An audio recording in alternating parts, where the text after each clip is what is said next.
Hello, good evening, and welcome to fabulous Las Vegas. I am the Weaver of Worlds, or Weltenweber in German, and this wonderful evening I'm drinking, I don't know if you can see it, a green mead called Either Edition, which is infused with green apples. And for some special occasions, I might even have some pot gin. With me tonight are 4 changelings who, I think, will explore Las Vegas and maybe solve a mystery or two. And they are, first and foremost, Arnie. Hi everyone, my name is Krifu, my pronouns are he, him, and I am playing Arnie this evening. Arnie is a Selkie, a type of fae who, using their sealskin coat, can transform into a seal. And Arnie is also a member of a very mysterious house whose name I can't quite remember at the moment because I forgot to pull up my character sheet. I'm drinking a honey mead as well. We've got fae on the mind. This one is from Societas Gaudi. Sounds like a cult. So It yeah. is. If you're ever in Pretty much. Erlangen, you can go and pick some up. Mm. I got it in Nuremberg. That's me. We also have, and I hope I'm pronouncing that correctly, Myrna. Yeah, Myrna. So I'm Anya. I'll be playing Myrna. Pronoun she, her for both.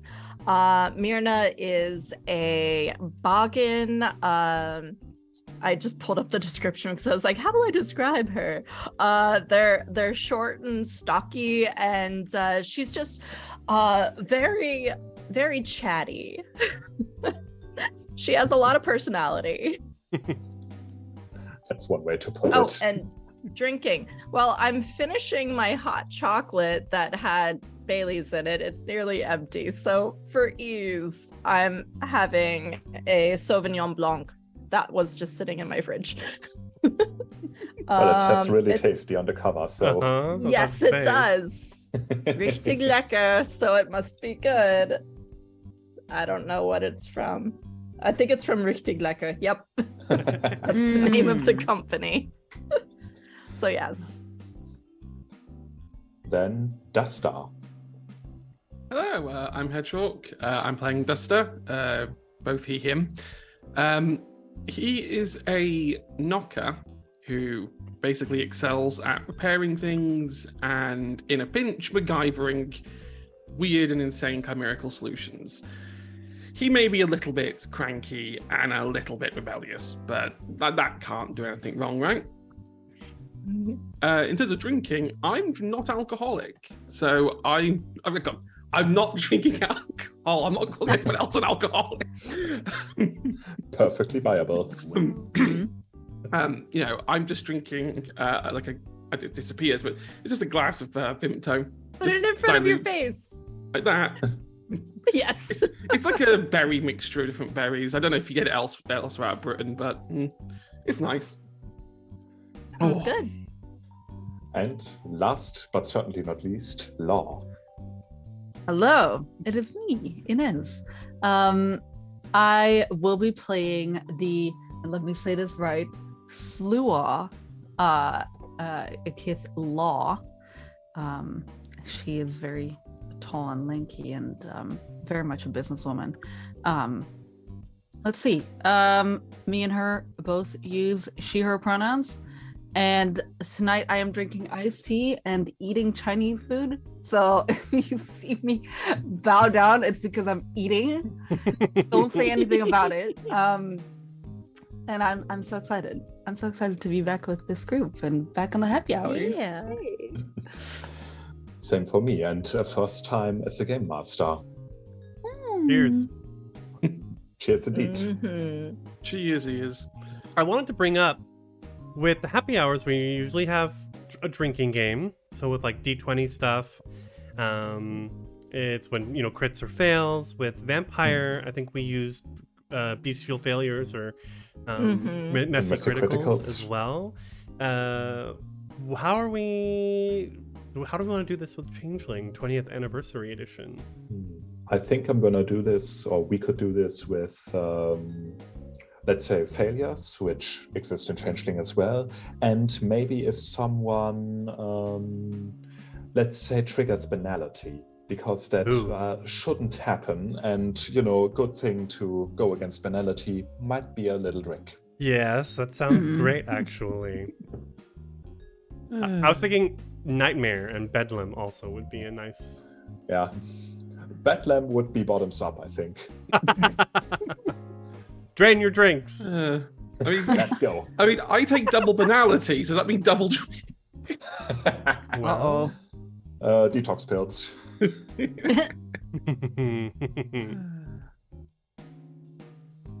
All right. I think we'll figure it out as we are going. But with that, let's start. Just let me put on some other music. Imagine a city full of dreams, erected in the desert, apparently against all better judgment, and its architects did not stop there. Instead, they decided to make this city as large, as abundant, and as frivolous as possible.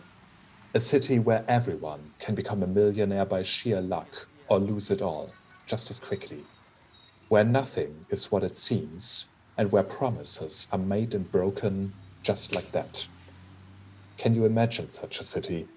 Then you are imagining Las Vegas. No two buildings in Las Vegas look alike, and especially not on the Strip. The Strip is basically concentrated glamour in a city that should not have a drop of it at all, a city that should be teeming with banality. But somehow it doesn't. People come here and leave their ordinary lives behind. What happens in Vegas stays in Vegas after all. People come here to forget, or they hope to become millionaires. They dream of it. They think they might just be the one who makes it. And even if they are rational enough to know that this would never happen, they are still enchanted by the large pyramid standing there, maybe by the Caesar's palace, which looks just like its name suggests, by the circus, the flamingo, the countless legends that have been built up around Las Vegas. There's just so much glamour here, it's almost smothering. Within this city, we stand before Caesar's palace. There's a large water game in front of it, which shows the Greek gods.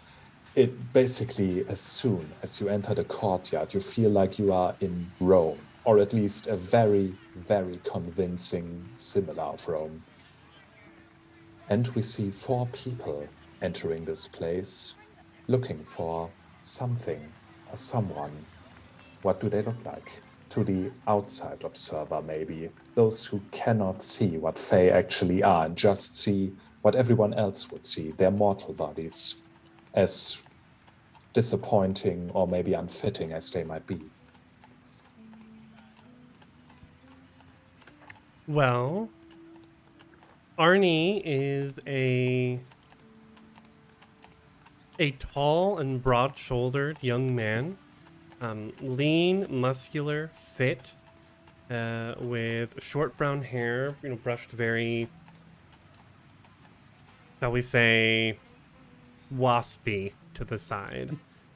He looks quite casual, wearing a blue tank top and a gray hoodie, which outside is, far too heavy in the desert heat.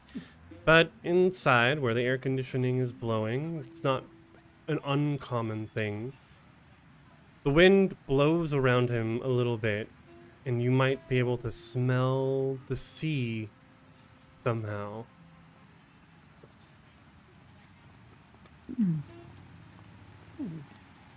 And in a very big contrast to that, I would say, is Myrna. She is a short, stocky-looking woman. She's very clearly wearing maybe not the best wig in the world.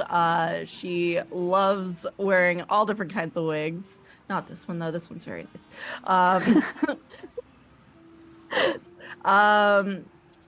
She's wearing, let's say, let's just go with this. She's wearing a lavender wig today, and she's wearing a lot of layers of what looks to be very hand-knit garments. Again, strange for Las Vegas, but, you know. She also carries a very large knitted bag over one arm that she's like pulling more layers out as they go inside to cover up some more. Oh, excuse me. That was the wrong frequency. Duster is a tall-ish, very lanky. I wouldn't say malnutritioned, but not far from that. Emaciated. Yeah, he wears quite simple, plain clothes: white t-shirt, black denim jacket without any sleeves on it, hair covered over like so, although much lower because there's no glasses to stop it, so it covers the the one eye. He looks both happy and frustrated being around here. He has very mixed feelings of the strip, and is not too happy to be here again.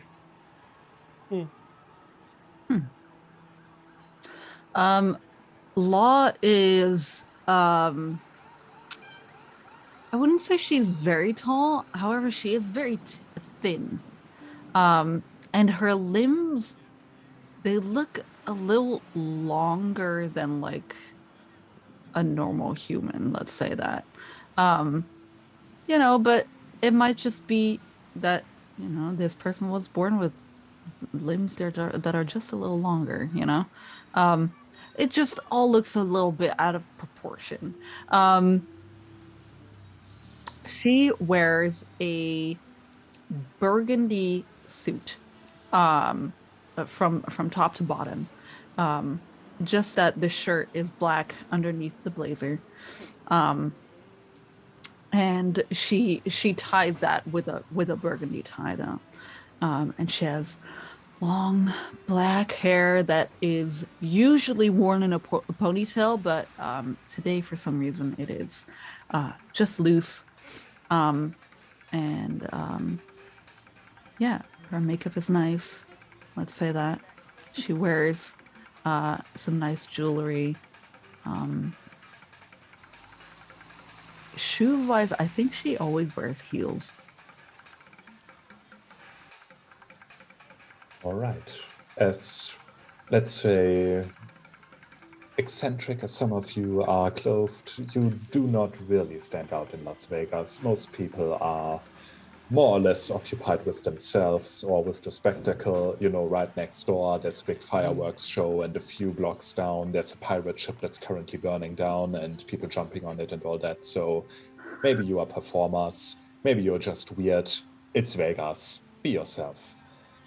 However, you have been summoned here by no one lesser than Duchess Ava Adore herself. Ava Adore, Duchess of House Dougal, is the current ruler of Las Vegas. She has taken this position over rather recently, and she has summoned you here, personally, which almost never happens. It must be dire times indeed for her to do so, especially since she has invited you to her own personal freehold, which is actually within Caesar's palace. Okay. Okay. Well, does anyone know why we're here? He sort of looks around, eyes very wide. Of course not. No idea. I mean, why would I get told anything? That's half the problem.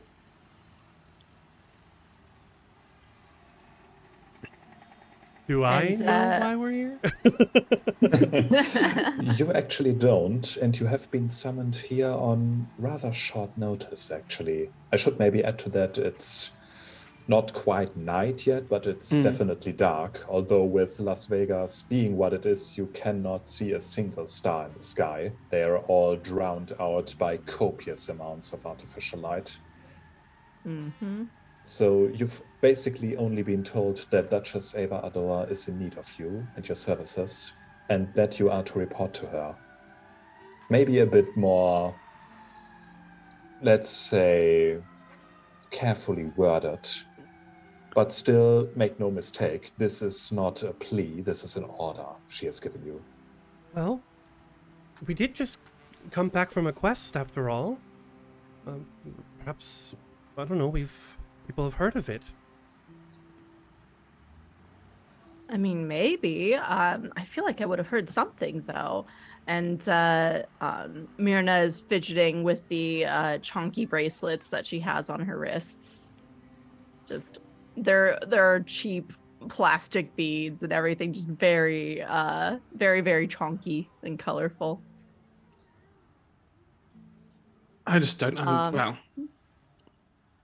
No, I mean, I just don't understand why we wouldn't have that much information. I mean, I would have thought maybe she'd have told me something. I mean, after all, I am one of the owners of a freehold here in Vegas. I thought I'd have known more, but apparently not. I'm not salty. La, have you heard anything? No? Nothing at all. I would have thought Well, that... shall we then? Yes, might as well. Well, whatever impression Caesar's Palace makes from the outside, the inside certainly lives up to it. The inside of Caesar's Palace proves two things. One, they had the money to very faithfully recreate what a Roman villa would look like if Roman culture did still exist. And two, you can buy a lot of things. Good taste isn't one of them. It's luxurious, it's copious, it's not a sight for sore eyes. Everything is either blinking, constantly emitting light, or you can play games on it in here. So the sort of elegant Roman architecture it strives to emulate is somewhat drowned out by lights and beeps and boobs. As you enter, though, there's already a young man with wearing a very sharp suit coming up to you. His professional smile and his name tag identifies him as someone working here. As you come closer, you can see that he's named Raymond. Good evening. Are you the Mr. and Mrs. that have been called here? Yes, that would be us. Wonderful. In that case, if you'd please follow me. And he beckons you to follow him as he goes ahead in that very brisk walk that people tend to develop after a while in the service industry. Okay. Oh, excuse me. Do you know why we were summoned? I'm afraid not. I'm afraid that's maybe confidential. He smiles apologetically. Of course. Of course. Well, why would he be told? I mean, he's collecting us. Yes, but you never know. People talk. Very true. Very true. They do indeed. Raymond will lead you through a small maze of corridors, so if you want to talk, you have ample amounts of time. It seems like he knows exactly where he wants to go, although it doesn't make a lot of sense where he's going. Sometimes he's going up some stairs, then he's going down some stairs. At one point, he leads you straight through a kitchen with no one so much as batting an eye. Okay. I mean, if we weren't going somewhere, I'd pickpocket the food, but we have somewhere to be. I mean, you can try, just in passing, maybe nip one off the hors d'oeuvre. Why not? Has any of us visited this freehold before? You most likely have not. You know that it exists, but Ava Ador is very secretive about this specific freehold. Usually she's very generous, both with Glamour and people coming through here. But this is maybe her private freehold that she has developed for herself. There is a much larger freehold in the Luxor Pyramid that you know of, that you've probably been to before, but not this one. Okay.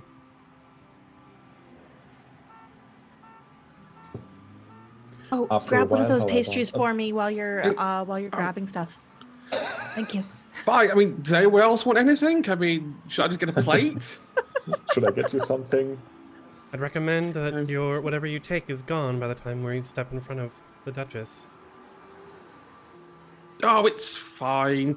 It's fine. I think I think Duster's just gonna like take pastries and hors d'oeuvres and just kind of like always fill a small plate up as he's walking by. Just I'll have some of that, some of that. Are you trying to be sneaky about this, or is it like someone looks at you, you flip them off and continue? I think the first one or two he's sneaky about it, but once he's got the rhythm going, it's like, do you know what? This looks normal now, and just like abandons all attempts of being sneaky. Someone's got to do quality control around here, right? That's true. Well, quality control certainly indicates that this is up to standard. It's delicious, although you really don't want to know the calorie count. Yeah, Arnie's off carbs. Myrna definitely isn't. Pastries are her favorites. I think the children are behind Law doing this, and she's just briskly following this person, like not looking behind her at all. Maybe once to like see if they are still there. And then once they are still there, you just see her go, and then just. Are you sure you don't want one, Law? It's perfectly fine. She just raises a hand behind her, like dismissing. Really? No pleasing some people. Yes, here you go. Whatever everyone wants, help yourself. Well, no one really bats an eye. Then again, they are maybe way too busy to care about this, and it's not like the guests are gonna eat everything of that. It's mostly for appearance's sake. But with that out of the way, if you can wolf down the pastries fast enough, you will eventually stand in front of a door that very clearly says employees only. In contrast to what you've just seen from Caesar's Palace, this one looks almost disappointing. It's a plain grey door with a security lock. Raymond will shortly input a code on the lock, which has a small padlock on it. And then he will open the door. Please. And he gestures you to go in. And Myrna very quickly grabs the plate that Duster still had and like shoves it into her bag. Finish that one. Later. Shoves it into the carpet bag. Fine.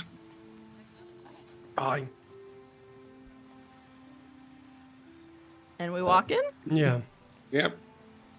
Behind that door, again, you think for a moment you've just taken a very elaborate turnaround, because this again looks like the inside of a Roman villa, faithfully recreated.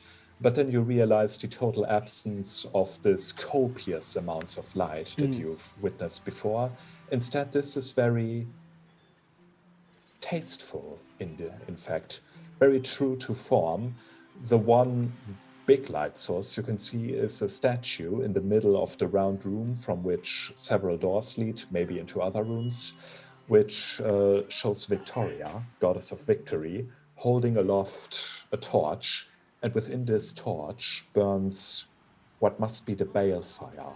The bale fire is basically the heart of, of every freehold. A pure, concentrated source of glamour. Just being near it fills you with a feeling like everything is gonna be okay. And, of course, this being a freehold, the shackles of banality sort of disappear, and your fey-mien is far more pronounced and visible.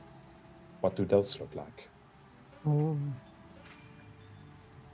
Well, we'll go in the same order, I guess. Sure. If we Arnie's hoodie is no longer there. And instead, you see what looks like an actual seal skin pelt wrapped around his shoulders. And in the presence of the balefire, he sort of sighs, and you can, like, it's almost like his face, like, mist sort of comes off of it. And where he had maybe a little bit of freckles, you start seeing, like, real sealskin spots. His eyes grow large and, like, black. And he sort of, like, takes the pelt and wraps it around him more comfortably. Yeah, and then Myrna is where she was a short, squat woman in her like 40s or so before. She is much smaller now than she was before, and with a much more pronounced nose, and still has that perfect that crummy-ish looking wig, because that's real, on her head, and the hair just dangles down to her waist. She's so much shorter than she was before. So there were two real things that are noticeable that's changed with Duster. Duster's skin's now red, kind of a light hueish red, with slight white freckles along the cheeks.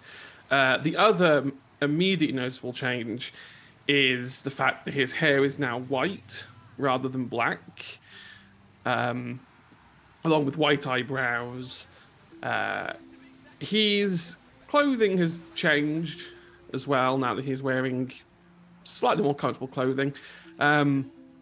It's kind of a mechanic's jumpsuit, but it's sort of circa 1950s style. Has kind of little name etched onto it, like Duster, and a nice little 50s font. Aside from that, he's around the same height, a little shorter. The arms are much more knobbly-kneed, knobbly-elbowed, quite typical of a knocker. Besides that, it's not that much different physically. I had to Google, and you're basically like Kay Winnetley Fry.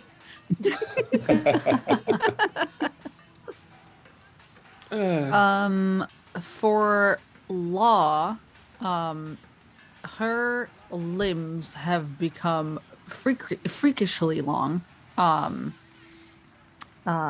She has very, very long arms and very, very long legs, and so she's grown in size as well. Her eyes completely blacked out. And is it possible for an Unseelie to have more than two eyes? Is that a possible thing? If she's part of House Balor, then that would be possible. Otherwise, maybe it looks like she has, but they would be non-functional. Yes, I think that's the case. Because she is very much trying to look spider-like. Like she has like a couple more eye-looking things above her brows that go up along her forehead as well. And her clothing has become just a lot more pointy, let's say. The shoulders have gained 2 points that are like pointing upward toward the ceiling. And the jacket itself has, instead of having like a rounded curve at the bottom, it has now like it comes down into a point. Everything is very, very pointy. Her shoes now have like a point to the nose, I guess. Her hands have like claws and like they That's looks funny because very- I feel like everything on me has become like rounded and smooth. Yes. And cute, and you just, I have become very spiky and pointy. she's become the female version of Klaus Nomi. Yeah. Mhm. But at the same I time, forgot to add for Myrna, her eyes are startlingly obnoxiously green. Like you look at her eyes and you cannot look away how bright and green they are Love that. because she Love has that changeling so eyes. much. Love that. That's all for law for sure. how powerful is this balefire? It is, well, not the most powerful you've ever felt. That would be within Luxor, but it is startlingly powerful. You are honestly kind of surprised that you haven't felt it from outside. It must be very well isolated. But before you can think about this for too long, one of the other doors open and in comes Ava Ador. Ava Ador is a she, so of course she is unearthly beautiful. Basically, on a scale from 1 to 5, when it comes to looks, she's a 6, easily. The only thing that sort of breaks this image of perfection is the fact that the left side of her face appears to be made of marble. Like she's wearing a marble mask that has a crack running down the middle. And it sort of always looks like the right side of her face in terms of emotions, but always a bit delayed, almost if it's hard for her to articulate with it. She's wearing a lithe Roman toga, Roman-inspired toga, I should say, so very long, very wide, and it looks like it was just made for her. And when she walks, her feet almost don't touch the ground. As she comes closer, as it is the case with all she, you almost feel the need to agree with everything she says. After all, a being of such perfection could not possibly be wrong. Good evening. I thank you that you have arrived on such short notice. She offers you a friendly, courteous bow. Arnie takes a full-on knee. As Myrna like grabs her skirts awkwardly and kind of like curtsies to her. I think Duster resists the urge to bow back and instead just nods ever so slightly. I bid you welcome. Sup? Yeah, never do that again. That's my thing. No, never. You do your elegance and I'll do my rebel. sorry, Inez, what did you say? We can't You're hear you. muted. Can't hear you. My God. Alana is a very like dignified, but like very, very toned down, like a hand on the chest and a short bow. And I kind of also looks judgmental to Arnie, like thinking of his little ass knee. She's like, what? Oh, this guy's crazy. He's a knight of House Eilined. Eilined. This guy's crazy.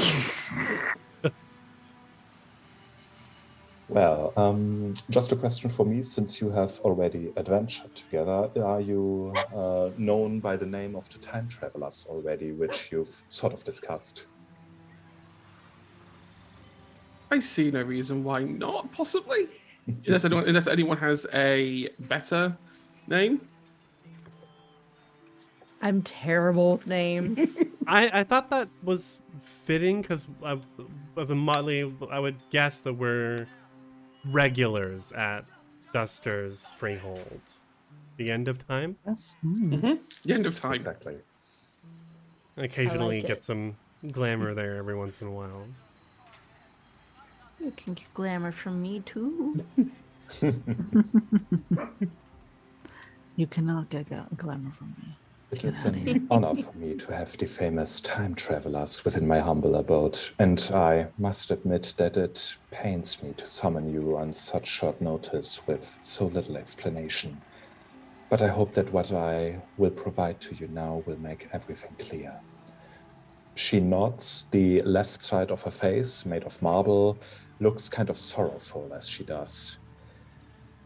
As a matter of fact, the glamour that permeates Las Vegas is waning. Normally, this would not be cause for alarm. Glamour ebbs and flows as it does, but it has been on a downward trend for quite some time now. And for whatever reason, it still recedes. She gives you some time to understand what she has just said and to completely work it out.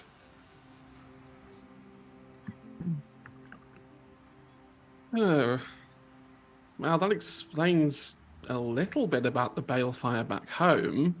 That's been getting harder to keep going.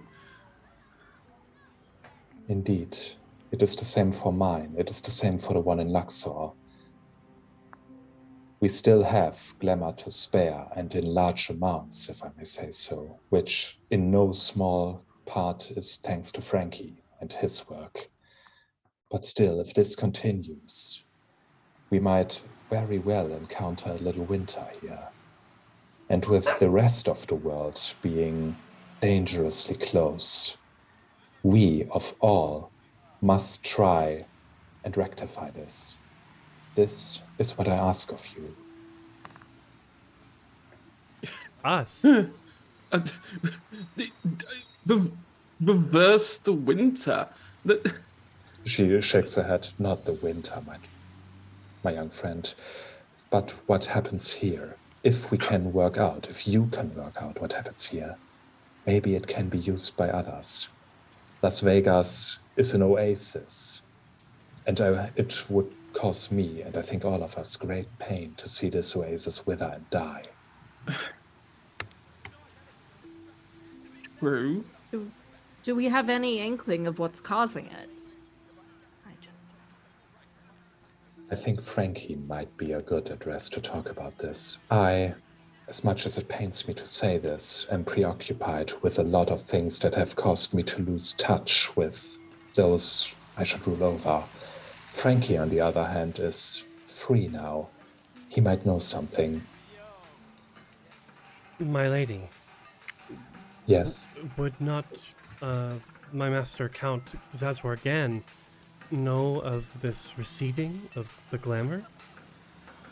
As you mentioned the name Sazwar, the left side of her face looks a little bit iffed. I am certain he knows about this. However, he and I have had some disagreements recently. Maybe you can talk to him about this. He might know something that he is not willing to share with me. Now the left side of her face looks even more irked. My apologies, milady. Not necessary. You did not know of it. Before I leave you to this, however, I ask that you take the oath of the accepted burden. Just to give you a little bit of information on that, oaths are very, very potent and powerful for changelings. Basically, swearing an oath is binding to them. I will give you the traditional version, how the Oath of Accepted Burden is performed. You can, of course, adjust it a little bit for your characters. But if that oath is sworn, then as it probably is obvious from the oath how it's worded, if you break it, you will suffer. However, if you take it voluntarily, I should add, you cannot force someone to take an oath unless under very specific circumstances, then you gain some goodies as well, shall we say. Law doesn't like this. Well, no, normally you're the one forcing people into very long oaths I have no with idea what very you're large talking about. clauses. I have no idea what you're talking about. This is the oath of accepted burden. Exactly. I'm gonna link its name, write the name down really quick. I mean, Yes, hello. both taker and receiver, this is from the book, both taker and receiver of the oath gain a willpower point. Okay. Jester. If the oath is Jester broken, wants we to play each lose Myrna 2 now. willpower points. And in order to take the oath, we have to expend 1 glamour point. Exactly. Since all of you are full on willpower at the moment, I would say that you gain an imaginary new point of willpower that you can spend once. Okay, so temporary. Okay. Exactly. Ah.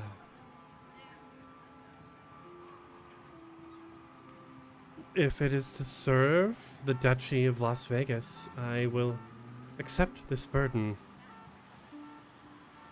Lady Adore. He looks over at Law, If needs because like must. he's the expert on these things. Well, Law is standing there like she looks very suspicious.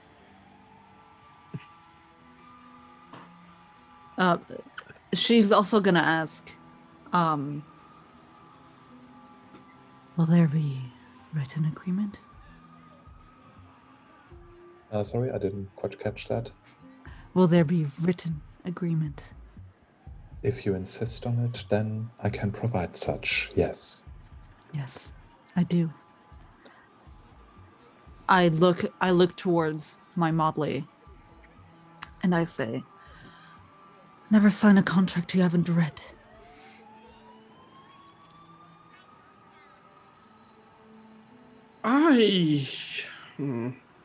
Too late.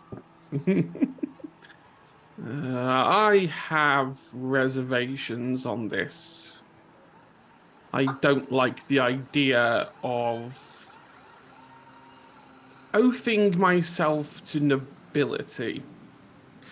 If I am doing this, I am doing this to save my own freehold in my own city.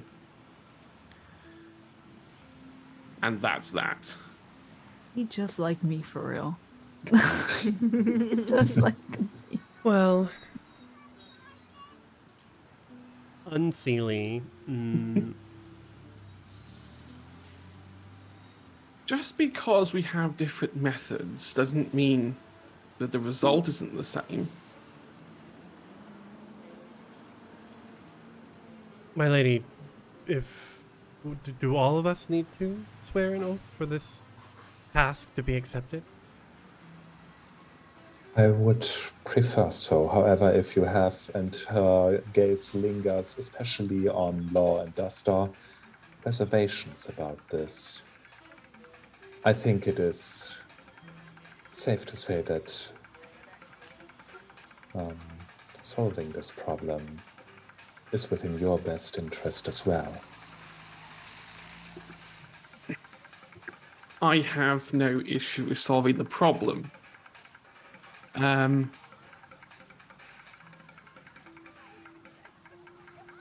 If it will make everything go okay, I suppose I can do it. Reluctantly. Your reluctance is noted, but so is your willingness.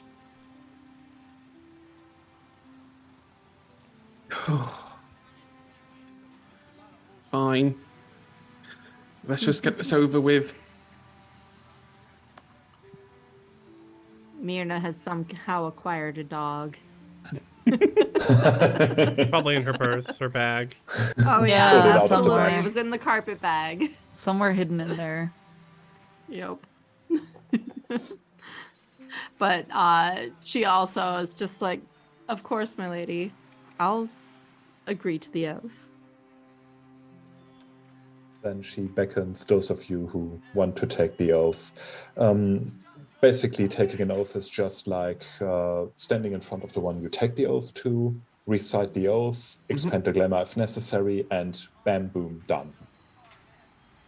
As I said, you can give it a little bit of your own spin. The words are not binding. The intention counts. Do we need to read it? If you want, you can also just say, I take the oath. But if you I want take to the be cool oath. about it, be my guest. Jester wants to take the oath too. Yep. So, just to clarify, the task is discover why Glamour is fading from Las Vegas. Exactly. And of course, if possible, do something about it, but your job ends once you have discovered it. Okay, Okay. well then, Jester. I swear in oath to discover the cause of Glamour's disappearance All in right, the city then of Sin. you may spend 1 glamour and receive 1 temporary dot of willpower in exchange. Ooh. Yeah, I think Duster's going to agree to it, but he's going to word his oath much more as in, this is for me, rather than for everybody else. All right, so not lay down your burden that I will take No. it up, but I will do it, basically. Yes. I will do it because I want to, and this is for me. I'm doing this for my own power. All right. Doing this for my own good, not for the good of everyone. No. How dare they insinuate that? Well, still, it counts as an oath, so you are bound to perform it now, and you may spend a glamour point to receive Yep. temporary willpower. I think after everyone's done, Law is just like, Bravo. Eva Adore then will be excusing herself for a moment to go into one of her rooms and fetch something to write. She will then set up a very basic but very tightly worded document for you, Law. If you want to, you can, of course, read it over. the tacky worded, as in like, Tightly worded.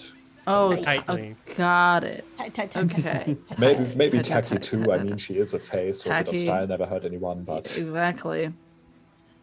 it's a bit old-fashioned, you know, a modern court would not accept it, but you are fae, it's all right. But if you want to read over it, I'd say that's intelligence law, if you want to roll for it. Intelligence law. Exactly, a difficulty of, let's say, 7. It's a bit... Sometimes it's very, very strictly worded, so to find out everything that entails is not as easy. Okay. What system is it? What kind of dice do we use again to roll? 10-sided die, you sum your intelligence and your law, if you have law, which I think you do. I sure do. All right, She is then law. you sum those up, roll as many die, and everything that's a 7 or higher denotes a success. If you roll a 1, that's a fail, which subtracts 1 success. If you have a specialty that you think might be of relevance, then you can tell me now. Do I have a specialty? I don't think I. How many dots do you have in it? I have 3 in law and 3 in intelligence, so and we need 7 successes, so So I'm not no even gonna make specialty. it. I don't think so. Exactly. No, you need 1 success. You need 1 7 because this But, is different than everything D5. everything that's a 7 or higher is a success, and the more successes you have, the better. So 1 success would allow you to, hey, this is a bit odd, and let's say 6 successes would be, hey, so this technically means that, and it would be better like this. Got it. I will roll this. All right. Arnie's looking over at Law as she's reading it, just like, come on, please. Damn it. So I have a 7, 5, 3, 6, and 2 1s. Oh, Ooh. that's a fail. Drink! Unless you want to spend willpower.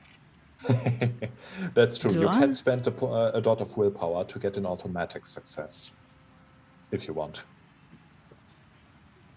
Why not? Do it. Yeah. Why not? I'm gonna do it. All right. You don't see too much wrong with the contract, but then again, you are in a bit of a rush. Maybe you should read it over more carefully at another time, but at the moment, it just seems to entail what she just told you. And Arnie's big, dark puppy dog eyes are looking. Puppy dog. Please, Seal puppy. Which don't do anything for her with her, what, 6 or 7 eyes looking back. But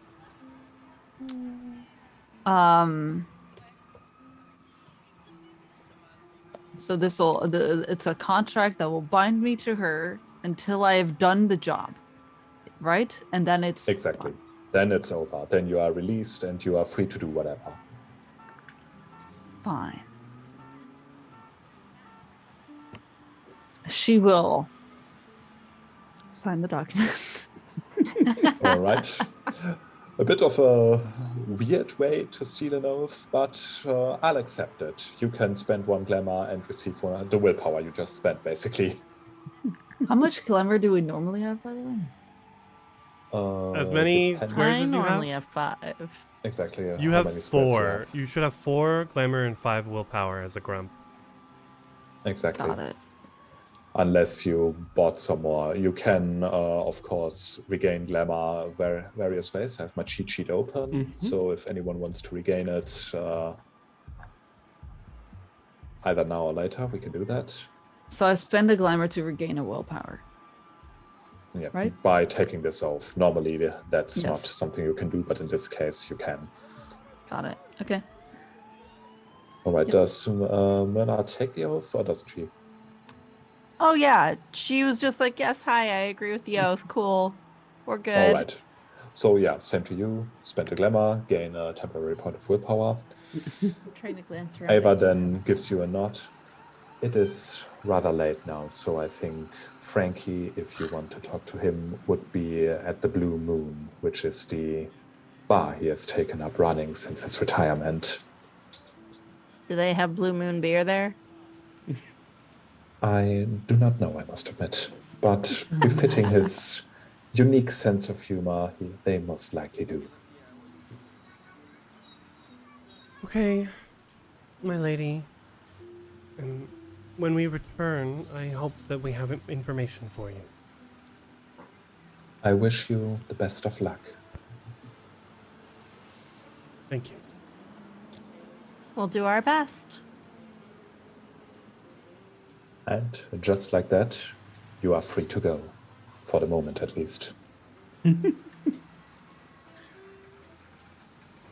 Well, that was an experience. Awful. Yes.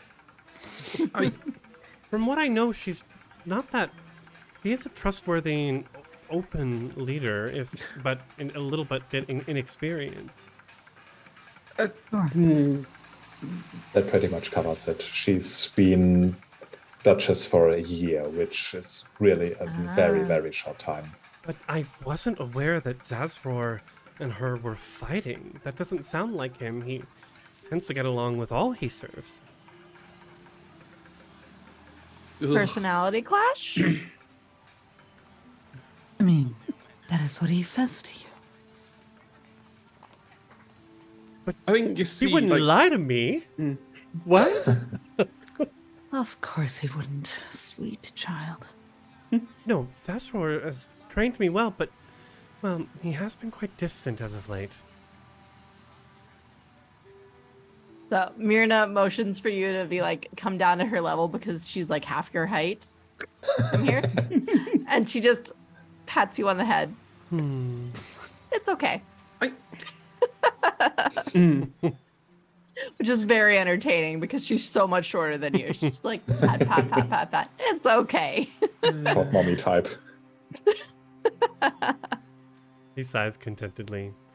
Okay, well, should I call him on the way to Frankie's?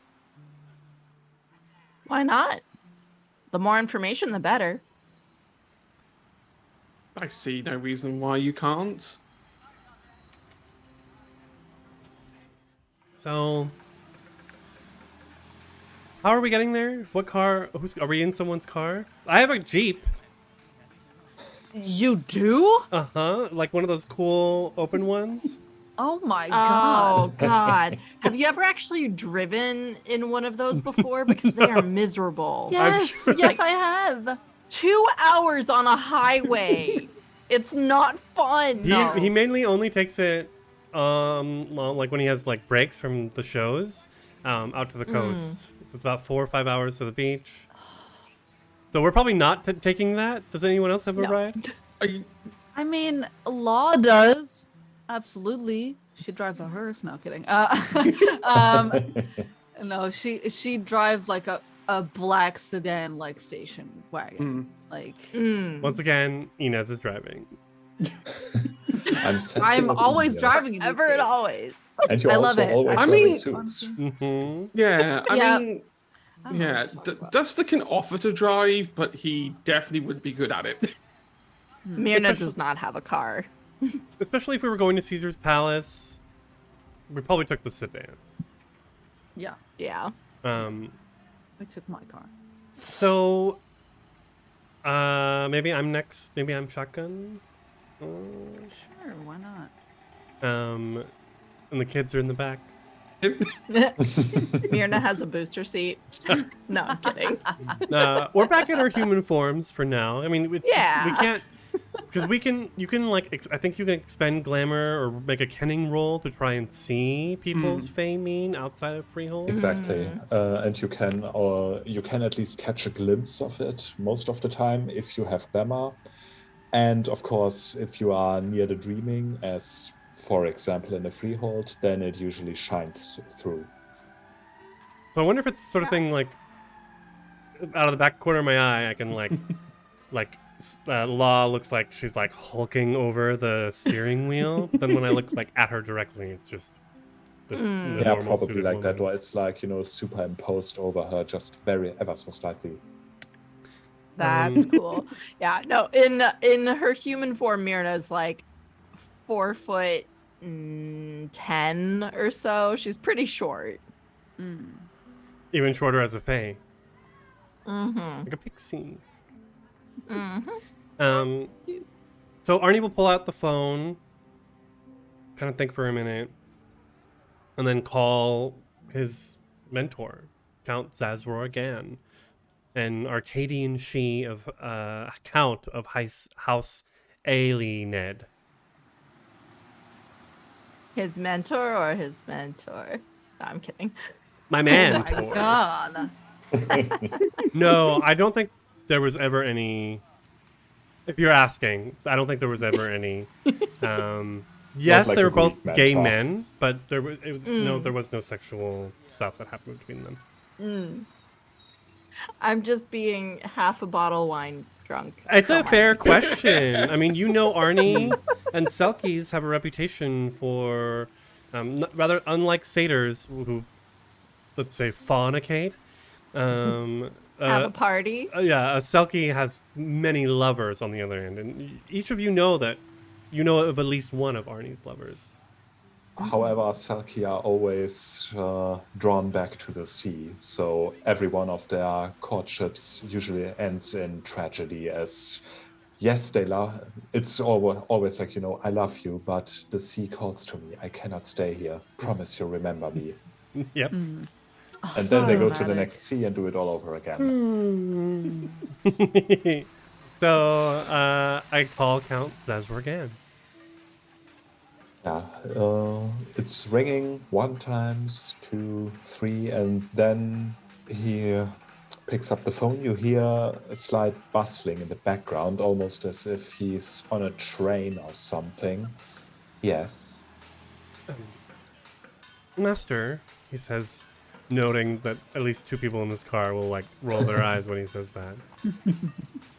I have told you not to call me that anymore. You are free now. Call me by my first name, please.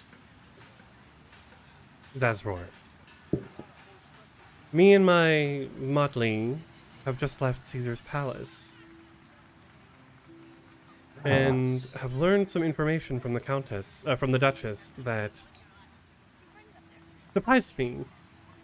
Do you know? You can almost hear his smirk, even though he's not saying anything. I recognize that it is in the nature of our house to keep secrets, give and trade, but I would hope, Zazror, that you are not keeping secrets from me. At least not ones that I should know. Those you should know? No, I do not. But then again, what is a man without a little bit of mystique? So Ava has told you about our little falling out, I take it? Yes. Is everything all right? Oh, it's quite all right. Don't worry about it. We simply had different ideas about how to go forward without Frankie, and it seems that some of my sentiments have offended her. But don't worry, it will all be all right eventually. Well, I'm calling to ask, do you have any information as to why Glamour is finding it harder and harder to come into the city of sin these nights? These days. We're not vampires. I have my theories, but take those with a grain of salt. They are theories after all. Okay. Perhaps we can speak more on this at length. I'm not alone at the moment. I would be happy to hear about your ideas. And I'll be happy to share them with you. I'm currently occupied, but I should be back around, I think, in a few hours. Then I should probably catch some sleep, but tomorrow I'll be there for you if you want. All right then. You know where to find me. I will find you in the morning. Until then. Goodbye. He hangs up and puts the phone down.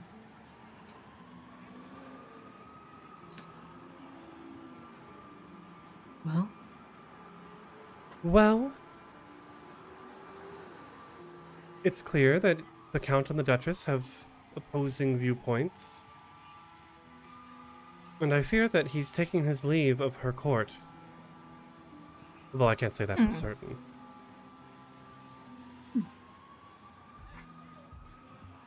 Interesting. Oh, what a Intriguing. shame.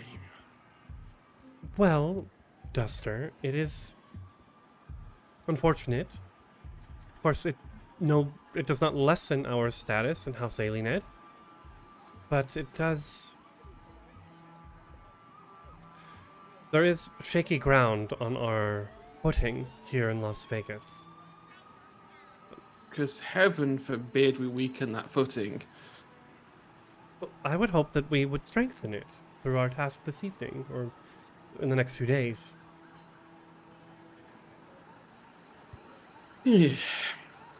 I'll never And get we don't noble want Glamour to houses. fade from Las Vegas No. at all. That would be bad. No. So maybe we should do that. And meanwhile, Myrna is in the back seat. She's just knitting away at the moment. She's just working on a very long scarf. She's fucking cute. Damn it. Is it a type of like a weather scarf? The one you know, the weather scarves where people they do a different color Oh, for how the weather is. No, I wasn't thinking about that. I was just thinking like really intricate pattern. Like, hang on. I just finished this hat. Ooh. So, like a really intricate, fun pattern. Like, oop, come on. I love that. Ooh. Yeah, there it is. Nice. Very cool. Love it. But a scarf. Cool. That's a Christmas present for someone. But where could he have been Who? coming back from? By train? Los Angeles? San Francisco? Take your I pick. can't imagine that there are a lot of trains that go to and from Las Vegas. I don't even know where Las Vegas is located on the fucking map. So it's about 4 So hours. it's 4 hours away from Flagstaff, Arizona. I don't think that there's a train. I know that the Santa Fe line doesn't go through it. Yeah, it's I'm about. completely out of my expertise there, so The single time that I've been there, I drove and it was 4 hours. I yeah, flew, it's right in the middle of the desert. but it is about I 4 see. hours Yeah. east from Los Angeles as well. So north of Flagstaff, Okay. east of Los Angeles. Yeah. So there's no train station there. The closest one is in Kingman, which is about an hour or two away, hour and a half away by car. I see. And Kingman is in Arizona. I mean, he could have been anywhere. San Francisco, Sacramento. Yeah, I mean, somewhere in, I would guess California, most likely. I guess That's so. my I mean, that's character's close to setting. the sea, no? Mhm. So And California is also a very, very good area for changelings, San Francisco especially. Well, and he's not a Selkie, FYI law. He's a she, oh, more like Okay. like Lady Adore is. Okay. He was just friends with my predecessor. okay.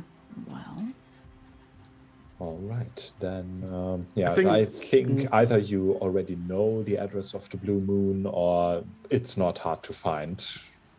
due to the I internet think and all Law that. would know. She would regular here, I think. All right, the Blue Moon, just to set the scene a little, is a jazz bar, not a rundown joint or anything, but a bit off the beaten path. You basically have to either know about it or be very, very enthusiastic about jazz to know about it.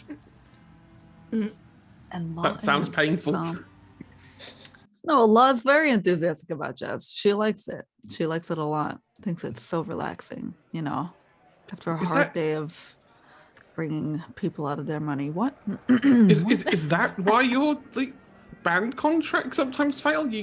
Jazz doesn't sell very well. I have my reasons. Okay, I'm not going to question it. Well, the interior Probably of the for the Blue best, Moon to be is, honest. Sorry. The interior of the Blue Moon is tasteful, a little bit dark, of course. Right now, there's a band playing. They look very young. Maybe this is their first time, standing on the stage. There are some regulars here that Law, I think, would recognize.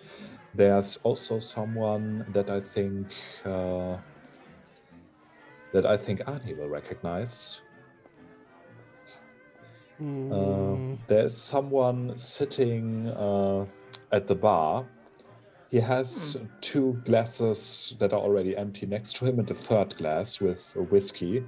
He wears a cowboy hat, matching boots, and he's currently busy talking to the guy next to him. And it's really staggering. He can not quite speak fluently already. He's already drunk. It's hard for him to talk, but he manages to be so eloquent and so just mesmerizing in his speech until he almost throws up, or at least it seems like this. It's like, and your eyes are, excuse me. Oh, Noah. Noah. He's a genius. He can paint pictures with words like few people can, but he likes alcohol maybe a bit too much. Mm-hmm.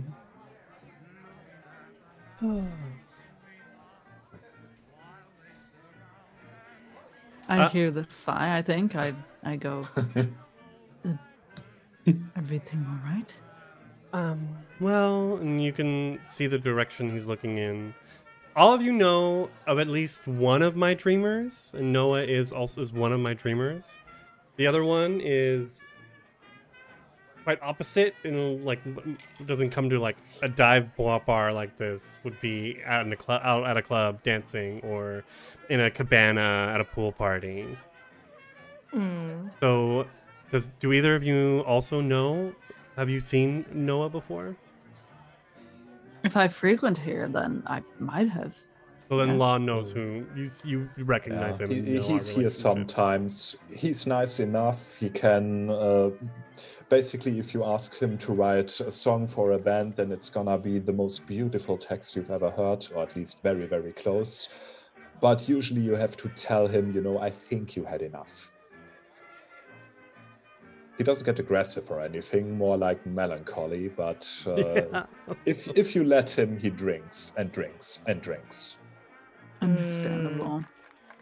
Yeah, Myrna would only know him if if he had stopped by her pawn shop at some point. Maybe he was down on his luck and needed some quick cash. I don't think he would have, actually, because Yeah. he is a very talented poet. He is very good at slam poetry and things like that, so he's not missing for cash exactly. One I of mean, the Edgar Allan advantages Poe of being wasn't in a city like popular Las until- Vegas, I guess. Mhm. Well, I sparked the idea. I Go might ahead. go and say hello. Do we see Frankie? You don't see him, but that's not unusual. He most likely is sitting somewhere in the back or something.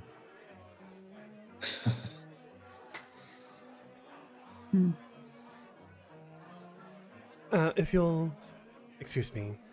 And Arnie just sort of like kind of walks through the crowd and the tables. He doesn't want to interrupt. It looks like Noah's hitting on someone, maybe.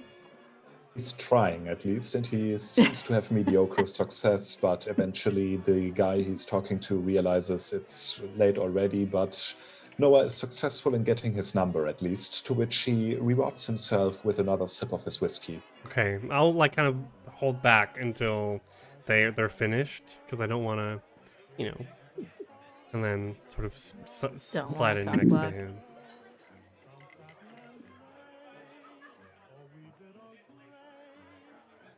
Noah then, he takes his drink, glances over, and then he notices you. He lifts his glass, very evidently happy to see you. Yeah. Arnie, Yeah, what brings you here, my friend? I would have definitely tried to like not let him notice me until he notices alright. me. Very much. My goal with him is to always appear like something out of a dream.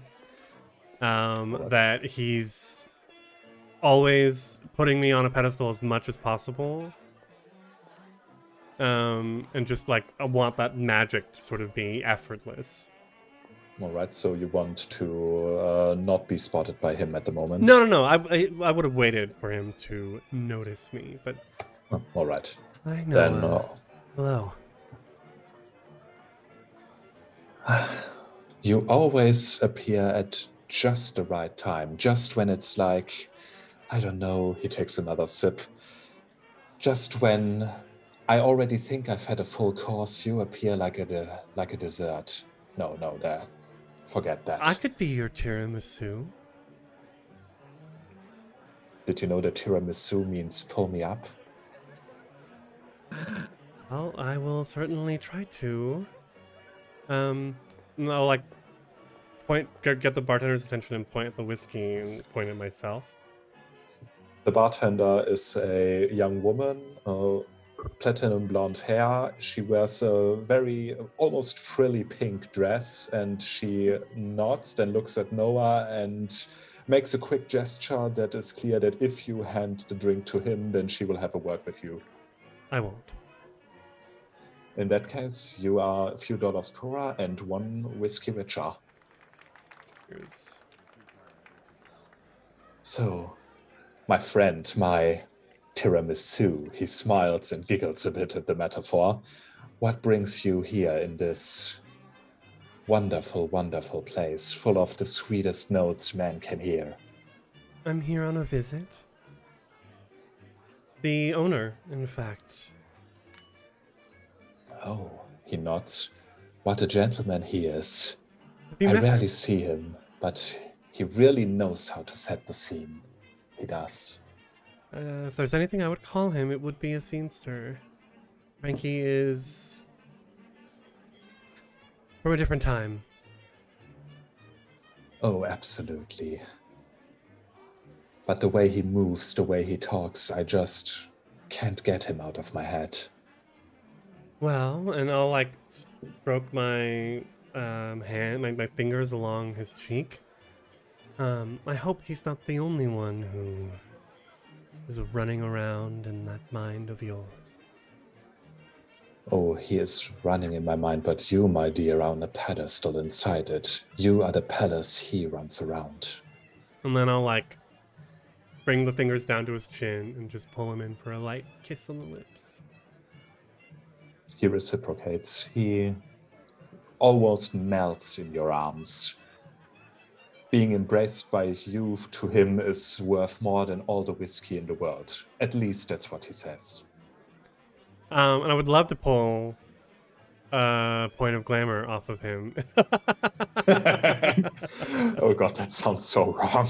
Yes. Okay, let me check Unfortunately, how that there's goes. you have to. I was looking at with glamour. It's like it can take like over a month to like pull glamour from dreamers. It's very much a long con, as it were. That's true, but you can, inspire him. Maybe this inspires him to his next poem, and then once he's written that or performed it, or however he gets it out, then you could take. So it's basically an investment right now. Exactly. This is me, later on when he writes that next poem about me, maybe, or about the feelings I inspire in him at the very least. All right, so yeah, he's getting very inspired right now. I The think barkeeper rolls her eyes. My God. Yeah, I definitely think that, so Duster's ravaging is destroy love, and he's just God. looking at this going, Oh no! "Ugh." Oh, Why I am I might. just imagining, Duster going up to Archie, to Arnie, sorry, pouring a drink in his face. I thought what we had was special. Yeah. Takes out he's- the ring. You know what? You can have this back. Don't give him any ideas. No, I think that I did have that idea, but I'm like, Duster respects the Motley enough not to use his ravaging against them. Mhm. Oh, no. Against God. Noah, though, with somebody else, that's Somebody. a bit more of a grey area. Yeah, I mean, if Duster had come out with Arnie and his other boy toy, that he runs in a big group of gay men, and you could have easily ravaged one of them. Just not Ethan. No. I think at the moment this is just sitting it's as far away on the bar as he can away from this, so that he can't gag enough, because it's just insufferable to him. He really is acting. He really is acting like a child. It's like when children see romance. It's like, ew. The barkeeper looks at you. Tell me about it. I'll just like hold his eyes and his attention for a while here. It's basically impossible for him to pay attention to anything else right now. Even though the music's kind of good. I have a thought, barkeep. You call this the Blue Moon, but the band doesn't play Blue Moon. Like that's a massive, you could so do that. She shrugs. It's a gag that I hear about 50 times a day. Well, have you 51st? You know it. So, what can I get for you?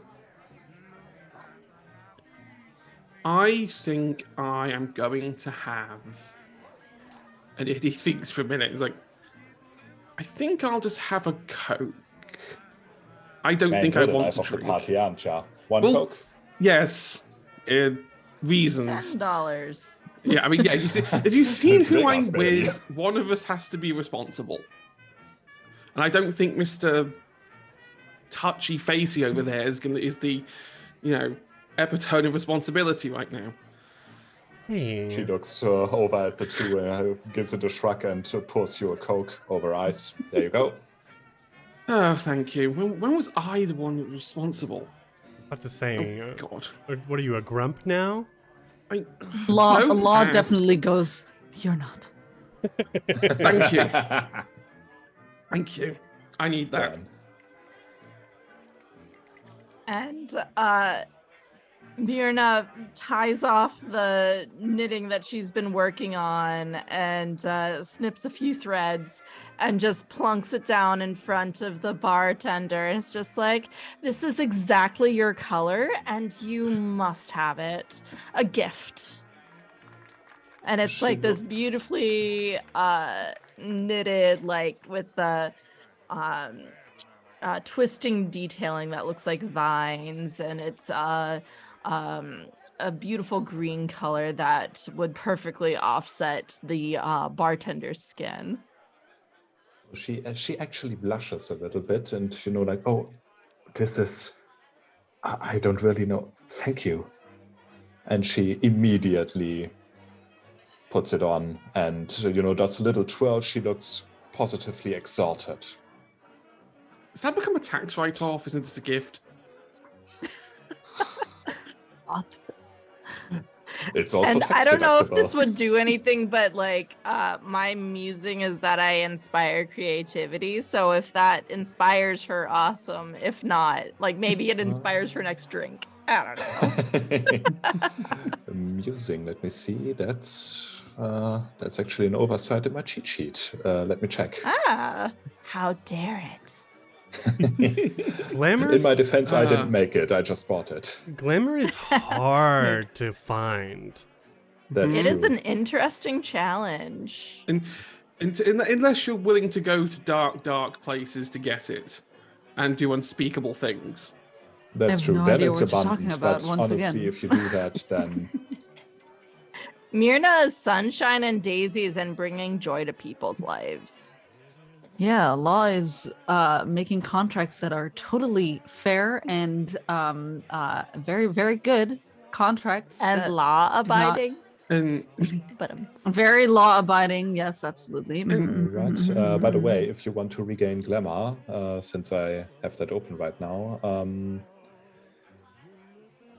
Arnie, you could roll if you want perception and canning.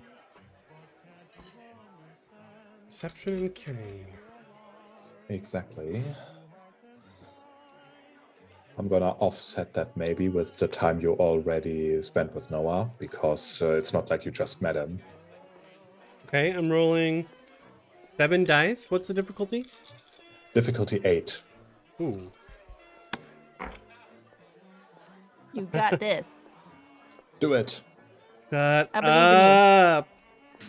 3 9s and 2 8s. Nice. Instant connection, a few hours. Since you've already spent some of them, you can roll manipulation I will and an drink it. ability that sorts the situation. Manipulation. Oh, fuck. I have 1 point in manipulation. I'm so innocent. Just so honest. You know what? I'm But- not gonna write things like that in stone. I think we can also go for charisma because he likes you. I'm happy. I mean, I am manipulating him at the end of the day. That's true. And Alright. I have 3 dots in performance. So I guess, yeah, that's a fit. Same goes for you, Myrna. You can roll perception and canning if you want. Okay. Would Difficulty 8. would crafts, because I was working on a crafty thing, have anything to do with this? That would be for, let's say, harvesting the glamour. Now it's about, if you understand what inspires the barkeep. Okay, so what am I rolling again? Perception and canning, difficulty 8. Perception. And I can find canning. Canning Under is there it is. talent. Oh, talents, I fourth from only have below, I 3 think. dice. we only need one to rolled- succeed. That's 8, true. 6, and 5. There you go. What's 1? I'll do it. I mean, it's if you spend some more time with her, then you might be able to find out what makes her tick, but that's not enough for right now. Okay. Krifu, do you have your manipulation? I performance do. roll? What am I? What's the difficulty? 6. 6. Okay, 3 successes. Oh wow. Okay. He is inspired. He's already spouting new poetry, new verses that you haven't heard yet about how love finds you when you need it most. You could get up to 3 glamour from him. I only need the 1. So I'll drink leave it him in. with a little. So Duster, if you're nearby, you can, because we can see Glamour, can't we? Yeah, it Like a looks, shine. at least that's how I always describe it. It looks a little bit like a rainbow-colored cloud emitting from the person who is currently inspired.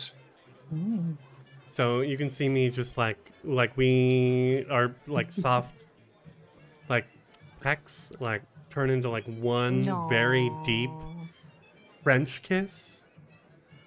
Dun, dun, And then like I pull away just the right moment, and he's just like with his mouth wide open, eyes closed. And I lift his jaw, kiss him on the cheek, and like you can see there's something about Arnie that, you know, after that oath he was a little bit shrunken, and now he's back to his full regal Selkie self. Man, I'm so lonely. Don't worry about it. We don't need all this lovey-dovey. Ugh. Well, I mean, I could go. how do you know? We could just go course. You know. I mean, go. No, I'm talking about me.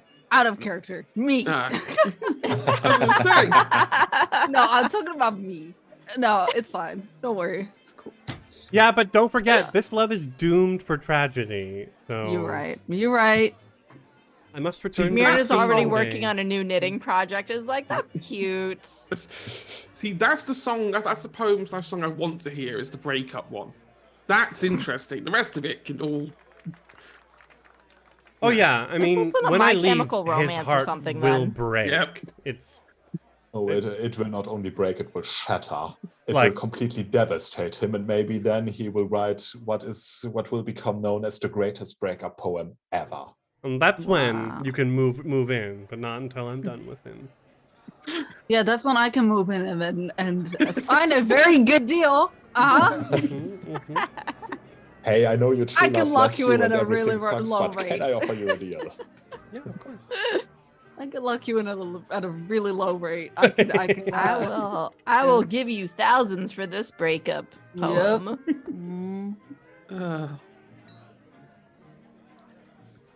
In two ways. We were looking for what Frankie. was the name? Frankie? Yes. So I like Frankie. The moon. stand up with my whiskey that I barely touched, and I look around, like for the motley.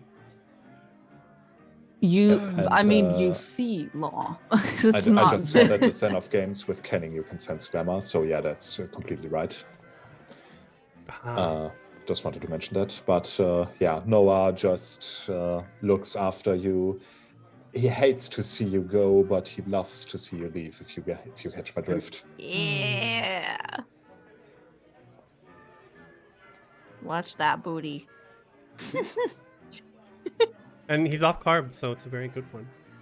Oh my god. Mhm. Nice. Like two apricots in a handkerchief. Oh my god. Shouldn't we? I kind of like spin my finger. Like, what are you all doing? We're here for a reason. Law has For a reason. Law has the handkerchief. oh my god. Still stuck on that. Okay. Law has definitely ordered some scotch, I think. And has just been walking around looking for Frankie, I think. After a while, you will see Frankie in one of the corners. He's very easy to overlook in that because it's very dark there. He wears very, very dark clothes. So he basically looks like a cowboy that has just discovered the Gothic subculture. He is old. His Yes. So, you know, like black cowboy hat, black shirt, black cowboy boots, black pants. He wears two rings that are made of onyx. He is very, very emaciated. So you are reminded a little bit of Duster. He looks like Duster if he lost a few more pounds. He looks like, you know, a small gust of wind would blow him over. He has short gray hair. And his eyes are actually very slightly lined with kohl, which gives him a very distinct appearance. He's sitting there in the corner, listening to the music, you know, tapping his foot with the rhythm. And he just looks at the band like he's watching the sunset and knowing that this is the last he'll ever see. Like, you know, this night, the hustlers will come again and they will shoot him. So what you're saying is he's hot.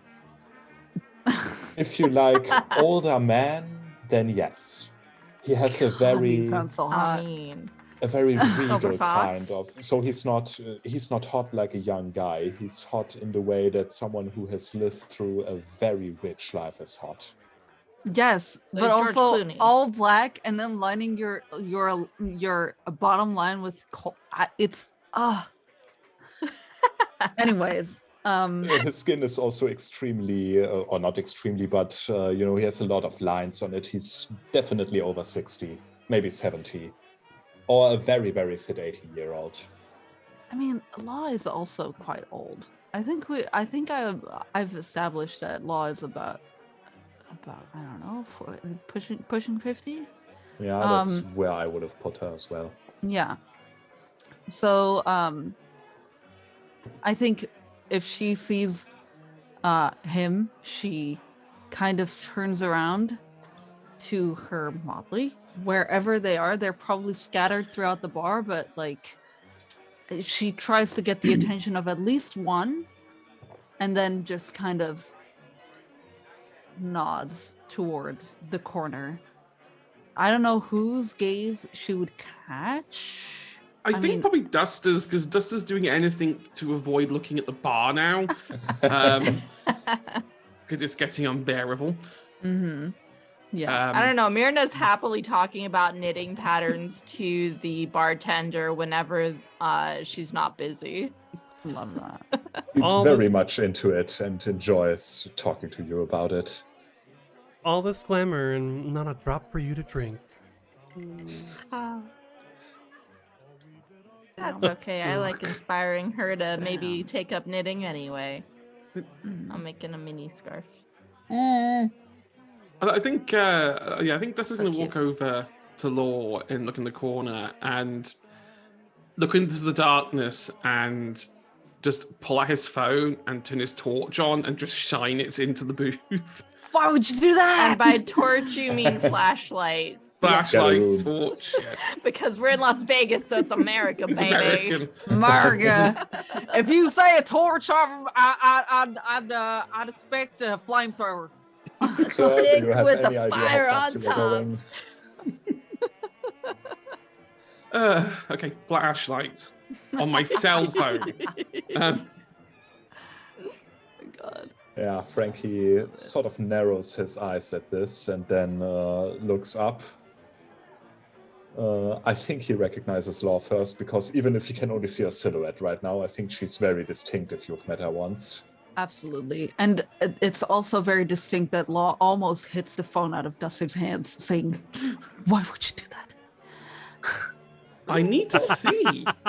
That is extremely rude." He shakes his head. I don't mind. Please, sit down. He smiles at you. I'm trying to give him a sort of rough voice, like a cigarette that can talk, so... Oh, he's even That's his hotter. voice, basically. He sounds like a cigarette that somehow learned how to talk. I think at this point, Duster's just going to turn the flashlight off, put the cell phone away, and just go sit down in the booth before Law loses any general function to talk. Yeah, I will sit. Also, I will reach out my hand for him to shake. He takes your hand, shakes it. For someone who basically has only skin and bones, he has a very, very firm handshake. So good to see you. Good to see you as well. He also looks at Duster, then lets his eyes glance over the bar. He smiles a little bit, almost a little bit reminiscent. It's been a long time since I've seen so many of us in one place. To what do I owe this pleasure? I Well, think I'll let Law take this one. well, I suppose you've heard of Glamour slowly leaving this place. It has been harder and harder to come by it and we need to do something about it. He nods. I've heard about it. Ava Adore has talked to me about it. So it's become prominent enough for her to ask you for help. I thought she'd be too prideful. I thought so too. I didn't like, of course, being summoned by her and being asked to do a favor and, all that stuff. Would it have been the same if I had summoned you? Yes, Lord. Would it have been the same? I look to Duster with death in my eyes. Jeez, I was only asking. And then I look back to Frankie and I just go, I guess we would have to find out sometime. He takes a sip of his whiskey. She takes a sip of her scotch. You see, that is sort, or at least part of why I retired. I recognized that people didn't disagree with me anymore. It is a dangerous thing to rule over people that do not ever disagree with you. Dangerous to you and to them.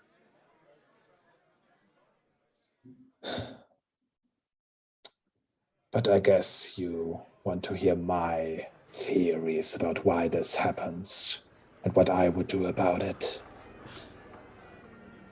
All information is good information, Frankie. Well, if you can indulge this old fool for a while, why do you think there is so much glamour in this city? Why do you think we are bursting with something that, by all accounts, should not exist here?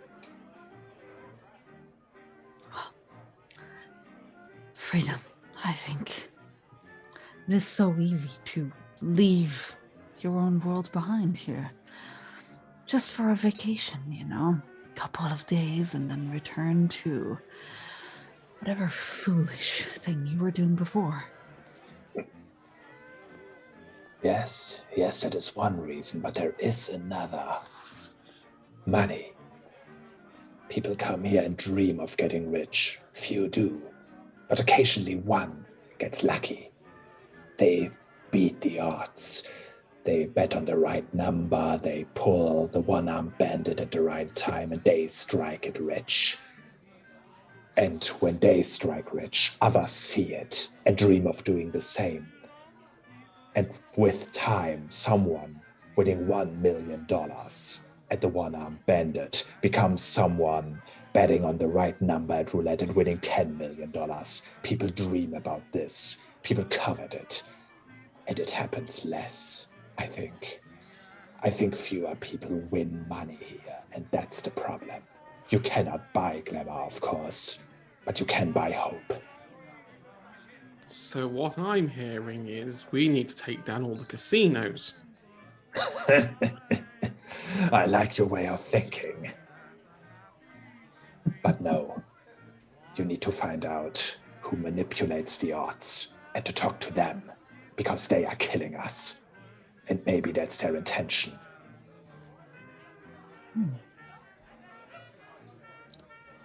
How interesting. And Law starts tying her hair up in her usual long ponytail.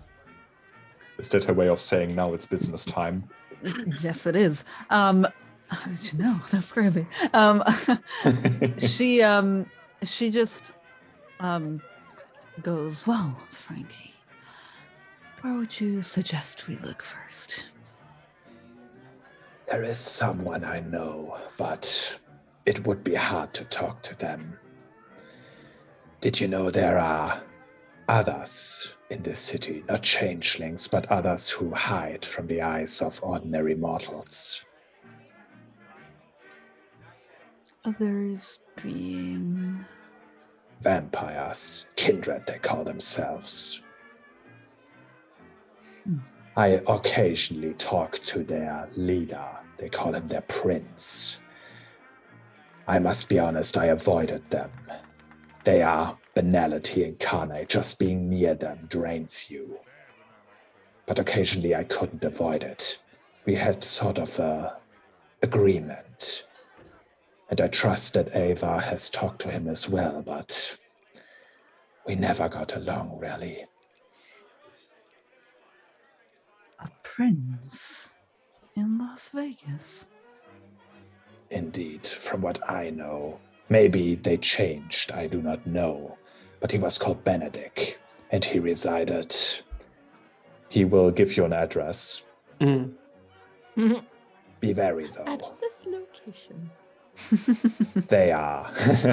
You can now quick travel to this location. You cannot quick travel when enemies are nearby. Be wary, though. They are like the Shadow Court in some aspects. Backstabbing, betrayal, all of that is in their blood, if I may use this metaphor. So he will be careful about you, and you should be very, very careful about him. Oh, Frankie. I know too much about deceit, lies, and all those things. Of course, I will keep an eye on myself and others. Don't you worry about that. And if that doesn't work, I've got this. And he just pulls out his Glock out of his out of his trousers. Yeah. He has a license to carry. Yeah. Concealed carry weapon.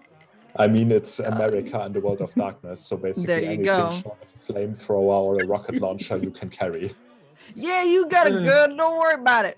Yep. Yeah. I don't know about the Las Vegas laws. Again, It's it's the world of Nevada, it darkness, can't no be matter that. how tight they are It in the can't real be that world. way. Yeah, exactly. Considering how But with Arizona that, is. Frankie gets up as the band starts actually, and I think to maybe Duster's Joy starts playing Blue Moon. See, Wow. I told you that's a good idea. If you'll excuse me. And Frankie goes on the stage and the whole crowd falls silent. You know, people chattered a little bit, talked over how the band is, but at the moment he steps to the mic, everyone falls silent, and then he starts singing. And it's just beautiful. He sounds like an angel who was good all week and just wants a cigarette and a stiff drink right now. That's the best description I can give, basically. It's his I voice is stopped not myself perfect. from making an inappropriate comment. It's, you know, it's dark, it's scratchy, he has a very rough voice, he doesn't hit all the notes, but he sings so real and so emotional that you cannot feel but think that this song was written for him and by him. And when he stops the song, if you stay that long, people don't even applaud, they just sit there, maybe just entranced, maybe in disbelief that this man can sing like that. So Mirna sets down her knitting and just starts clapping. In that case, some people join you actually. Maybe, you know, like shocked into realizing that it's over and that they know they didn't just dream that. I think Duster would want to leave, but he can't because Law's sitting at the end of the booth, so he's kind of stuck. And Law is just sitting there, mouth agape, absolutely just like a wooga, like, oh my god. And she didn't really know that she could feel things like that, and so she like comes to and she's like, Are we done? Have we had our episode? she once again looks towards Duster, like not even that as much death in the eyes, just much more of like, would you stop? Like, shut up. And then she gets up and she looks towards Arnie and Myrna. Beckons, and then takes a last glance towards Frankie and kind of just He tips his head in return. Wow. A performance from Frankie. Special. He doesn't do this often. No. By the way, as he tips his head, if you want, you can roll me perception canning, just in case you're curious what he is. Yes. I have 1 dot. I will do it. I'm gonna say difficulty 7 because right now it's a little bit easier to spot it because, you know, people just heard an angel come down from heaven to sing his soul out. So Honestly. Difficulty So I it's rolled just a little bit more. 7. And I rolled ones a cancel 10. out, right? Exactly. I rolled a 10, a 7, and a 5. Nice. On that 1 die, I rolled a 10. You better work. I got 2 successes. Nice. 0. I had a 7, but a 1 cancelled it out. Oh, I mean, no. Duster isn't really shaken by this, so No. it just makes sense. I am. The rest of you can see that his shoes are actually way too big for his feet, and he has horns on his head. He's a satyr. He's a satyr. A satyr. Exactly. Sorry, I Okay. didn't get the pronunciation right there. He's also a grump, so, you know, a very aged satyr, but still looking good. So hot. That explains a lot, especially the Bukowski Horns? lads. He has horns. Oh my god. He's horny. And he's hairy. Okay. Oh my god. I'm trying so hard to not Yeah, you're make really dirty like comments. fighting your demons here. However, we are just like, yeah, he's horny. Uh-huh. I was thinking more along the lines of something to hold on to, but you know. Oh my god. I'm sorry. God. I am terrible and No, I am it's tipsy. beautiful. I love No, it. it's great. And on that note, I'm clicking hydrate because I have 6,500 Oh channel my points. god.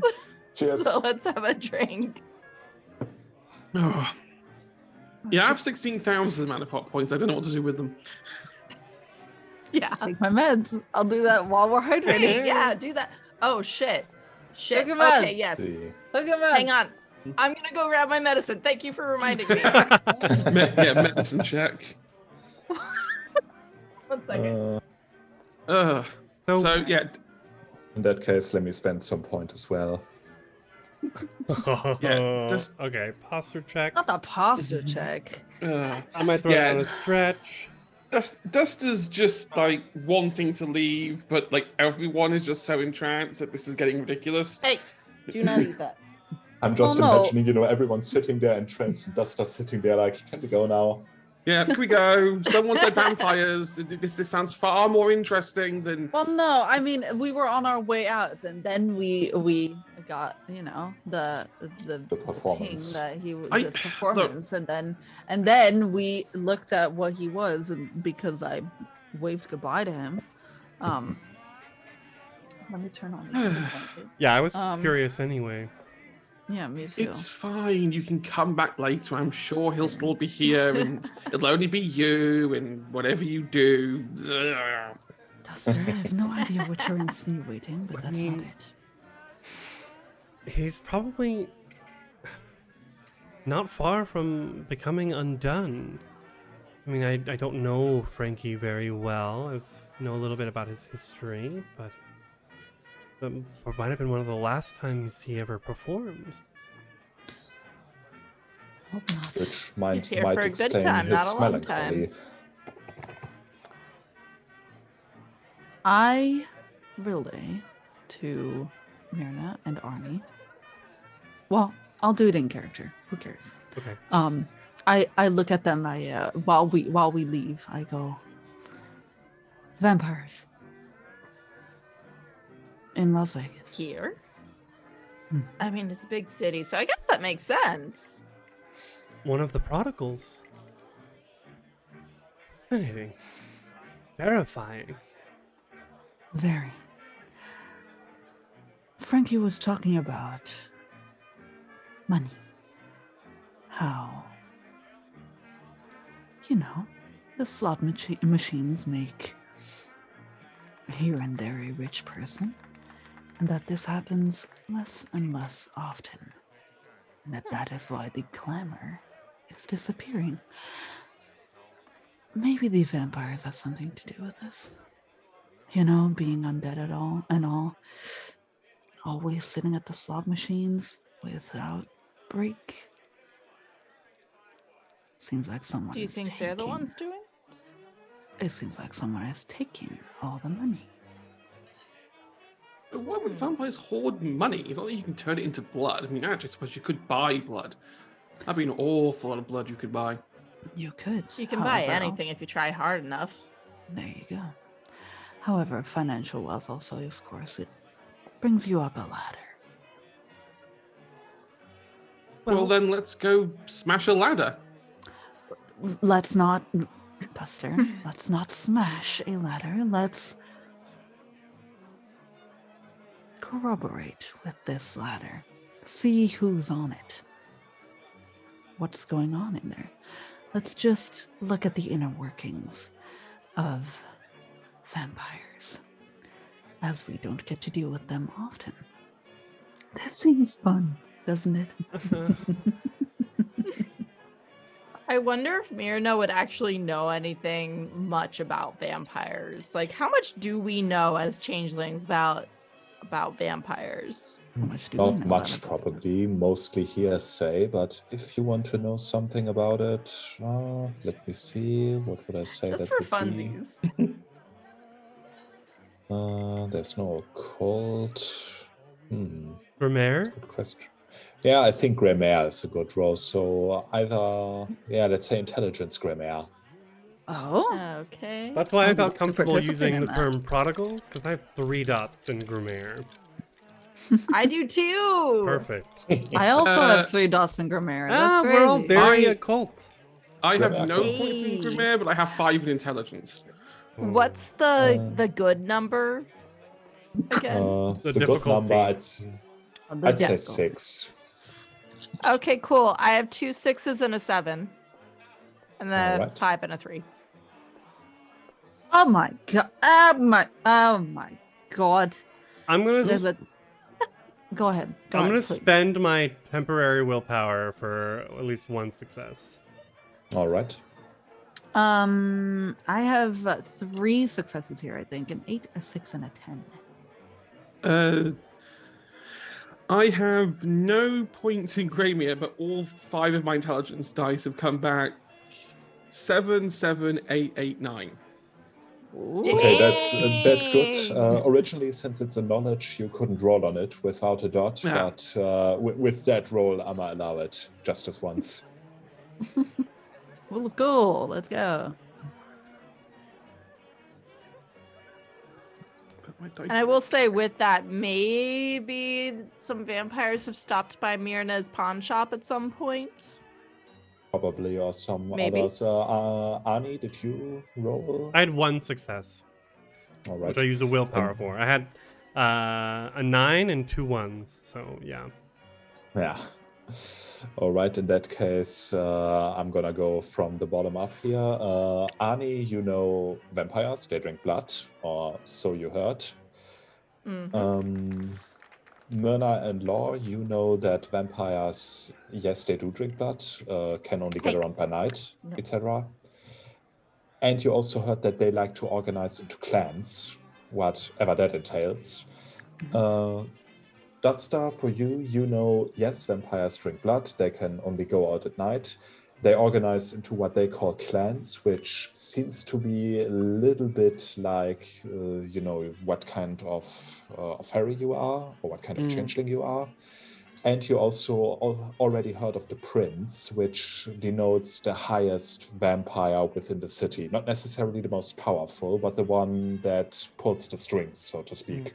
Very important political figure, basically the Duke or Duchess. Okay. So at least we're going straight to the top. What's the address? Do we have a... Yeah, I do. I Location? do show the. Yep. You got an address. It's in one of the outer parts of Las Vegas, so far removed from the hustle and bustle. One of the more expensive parts of town as well. You know, the kind of part of the town where you only live if you have a lot of money and don't care who knows it. Mhm. Okay. Okay. I don't really have a fancier car, sadly. Sedan will do. It's fine. I I mean, wish I did. I can go get us a fancier car if you want one. What do I you mean- you have one just lying around? No, but this is the strip. I can find one. No. Could Myrna potentially have a fancy car that someone pawned to her? I don't think people pawn entire cars. Then again, it's Las Vegas. I think they It's do. Vegas. They need short-term loans. I could see That's someone true. pawning a car. Let's do the Vegas approach then. High or low? Low. All right, I'm a roll. 93. That's pretty high. Not currently. Yeah. Dang it. Okay. Go You steal know, a car. kind of recently, someone pawned a Mercedes, but then you sold it. Mm. Okay. Yeah, they didn't I'll- pay back their loan in time, so I sold it off. Mm. It happens. It's fine. Give me a moment. I'll be back. No, no, no, no, no. Oh no. Steal a Lamborghini. I mean, Law is truly like against this. She's like, please do not. I mean, I'm she is less named Law, worried so- about impressing these vampires and more worried about being eaten by them. Will they really drink our blood though? We're not humans. I mean, you've seen True Blood, right? They get addicted I mean, to that they're shit. very muscly. It- I Do mean, you think they all look like that? They do. statistically, at least one of them has to.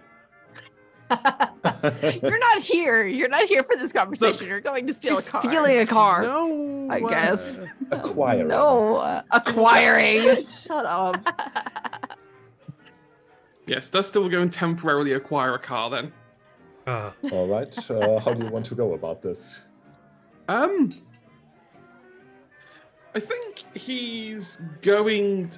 There's two approaches in his mind. Either he tries to impersonate a valet and take over a car that way, or go for the more traditional approach, which is to break into the car and hotwire it. Both could work. I mean, it's not like people know the valets of the hotels around here by heart. So No, I think he's going to break into one.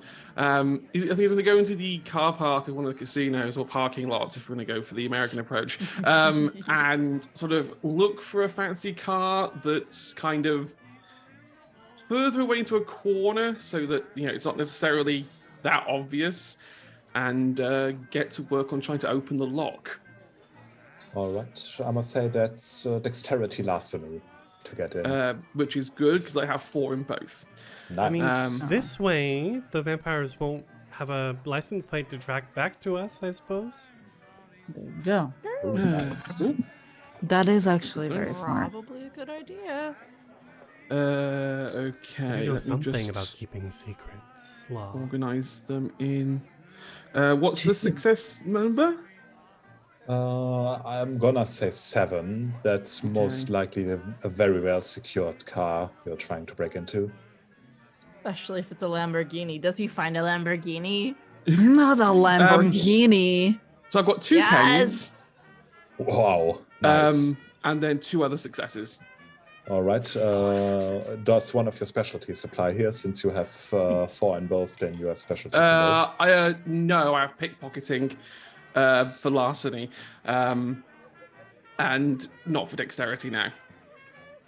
That's still. Let me see.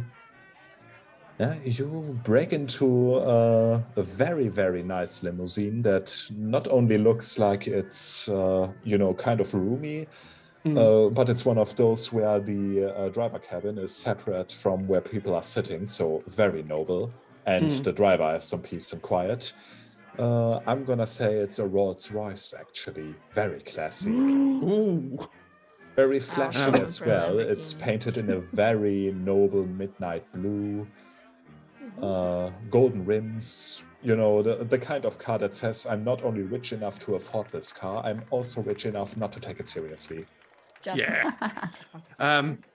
At that point, he's going to turn the engine on and have it, and then this is where things get a little complicated.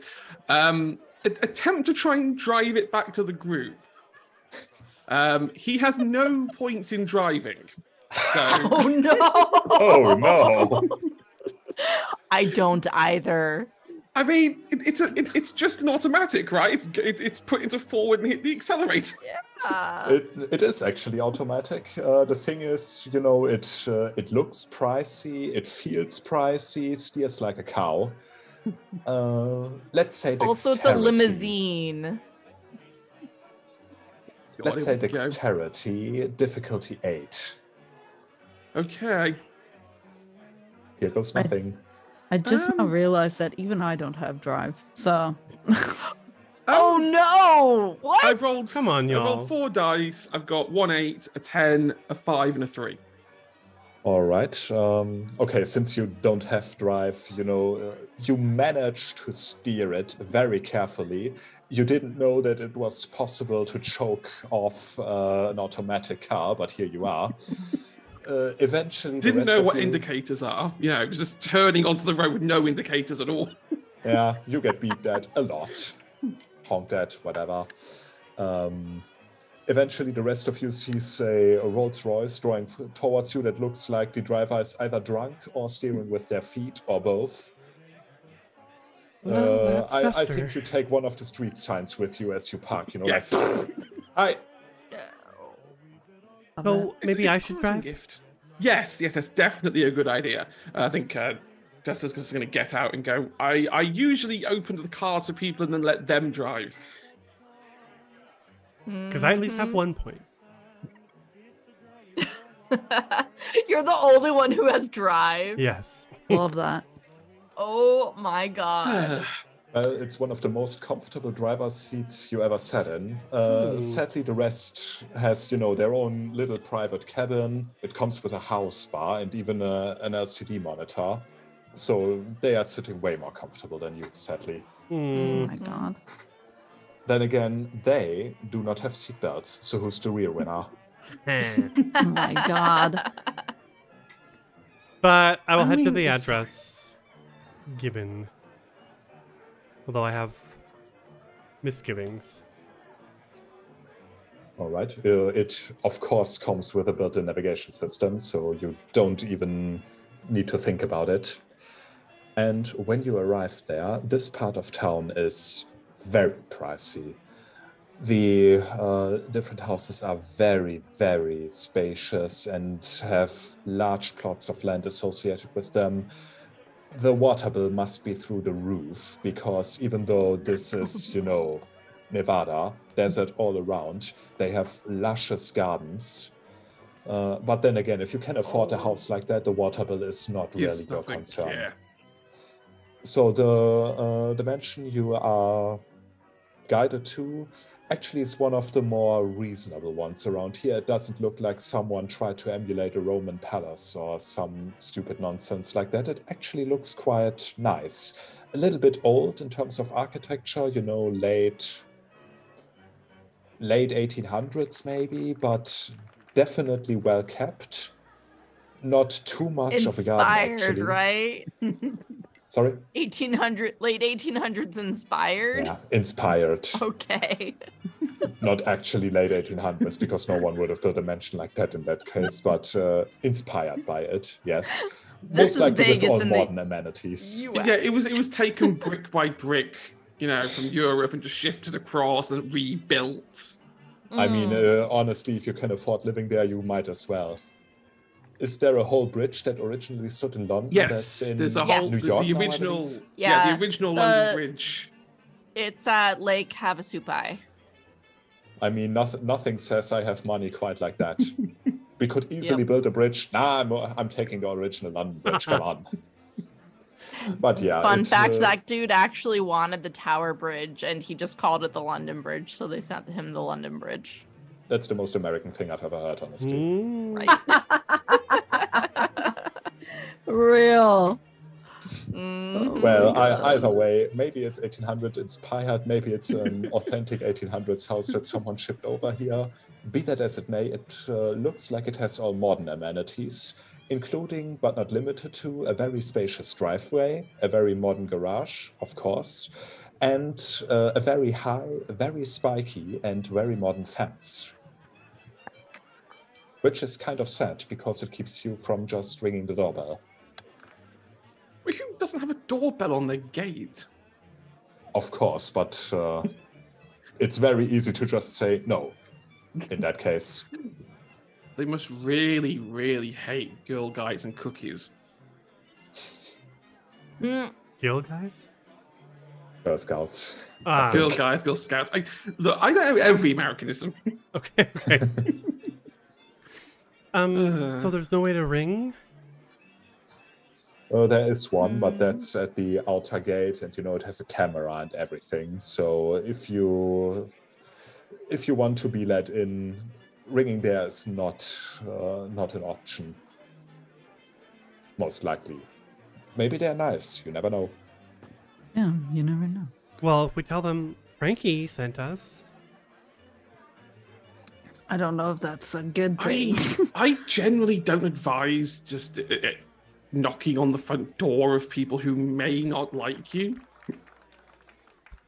But where? And telling them someone else they probably don't like has sent you. Yeah. Wait, so what are we doing here then? Acquiring information. Yes. By speaking to the host. By looking around and maybe speaking if it's safe to do so. Oh. Is there any other way? Like, is it just pure spiked fence at the top? There's no like walking around. There's no like side gate or staff entrance. None that you can see right now. Then again, it is spacious enough that you can easily pass a good 5 to 10 minutes just walking around the place. Is the gate like locked? Is there like a padlock on it or whatever? No, but mostly just because the padlock would totally ruin the aesthetic. It's gonna be most electronic. likely locked, though. Yeah, there's a camera and a spotlight. The whole So- shebang. If I would like to stand in front of the camera and just kind of wave, Oh God. and then just kind of point to the gate, and then just go like, All right. The camera looks back at you very indifferently, and It is a nothing camera. happens. I go,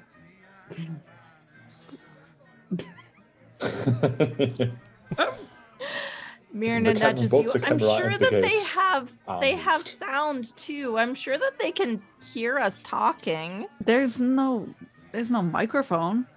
Plus, How do she you always know has None to that you whisper. can see. Yeah, Is that there is true. like is there like a panel on the like outside that houses any kind of electronics linked to this? Yeah, you can see a small panel. There's also a doorbell there with a name inscribed on it. Laval. Wait, what? And Laval? one of Laval. those camera things that look like a small black glass ball. You know the things? Yes. Oh, like those ring doorbells, almost. Yeah, so a thing that I have to mention is that Slua, they can't talk louder than a whisper, No. so they can't hear me, I don't think. That's true. Okay. Even if they wanted to. Yeah, I think Depends this on is how good the getting. mic is. Yeah.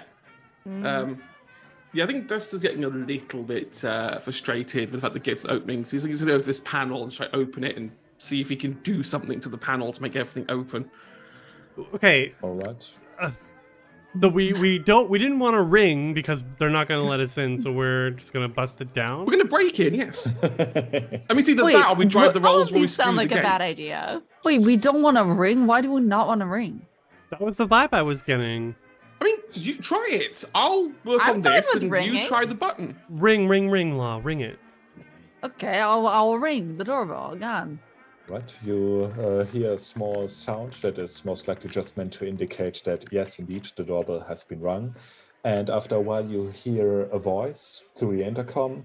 Even though the whole place looks pricey, the intercom still sounds, pretty bad. Yes?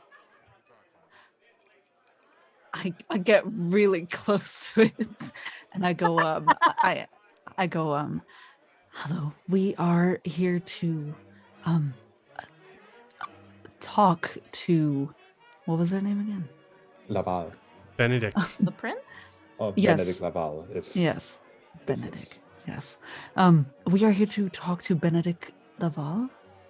We don't have an appointment. However, we would still very much like to meet them. Mr. Laval does not take unappointed visitors. Please leave the premises. Thank you.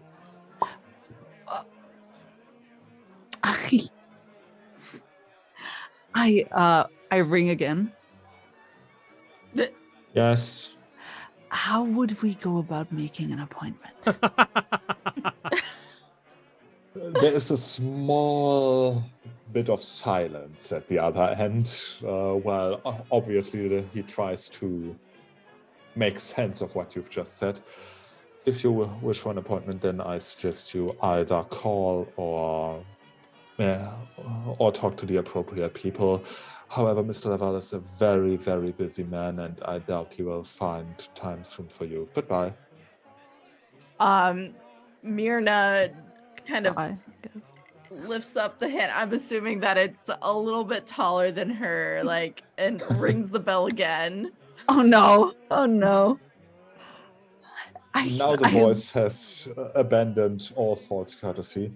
Please leave the premises now. I will be calling security. Hi, it is so nice to talk to you.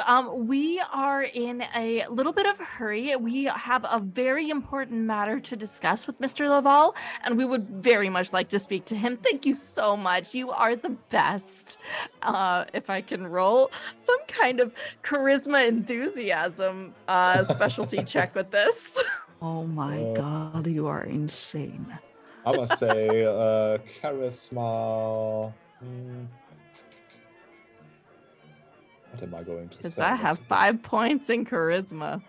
Either empathy or expression, I would say, depending on if you want to, just appear nice or to say just the right thing. I'm going to say just the right thing because my empathy has 3 dots and my expression has 1. So I'm gonna roll 8 dice. All right. I'd say a difficulty of 8 because it's their job to deal with people like you.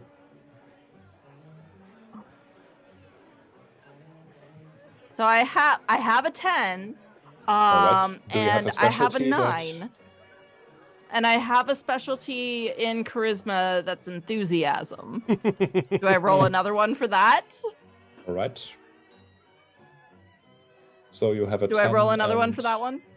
No, it's with a specialty in Changeling 20, it's that a 10. If you have a specialty, counts as 2 successes automatically. Oh, okay. Yes, so I have a specialty that's called enthusiasm, and I have a 10 and a 9, but everything else is below an 8. No ones. Okay, the voice actually sounds sympathetic now. Look, I'm very sorry, but I can't just get you to Mr. Laval because you want to speak with him. A lot of people do. If you want to, I can give you the number of his secretary and maybe you can get an appointment there. That would be absolutely perfect, and you are the best. Thank you so much for your assistance. I know that this is such a hard job. All right, he's giving you a number. Yay! And I write it down. Most likely is the one of Mr. Laval's secretary. Hey. Shit! That's crazy. The man Thank you has so hung much. up. We'll stop ringing your bell. Thank you. Okay. And immediately goes to ring the phone number that he gave her. Now do we break in? No, no, No. I'm No. already. I look at Already Duster. I standing go, at the gate get with lockpicks. get away from there. Get away from there. I mean, we stole this car. We might as well, keep No, pushing it. no. Let's not break into vampire territory. My name is not Law for nothing. Yeah, so the cell phone rings, and after a while, someone picks up the phone.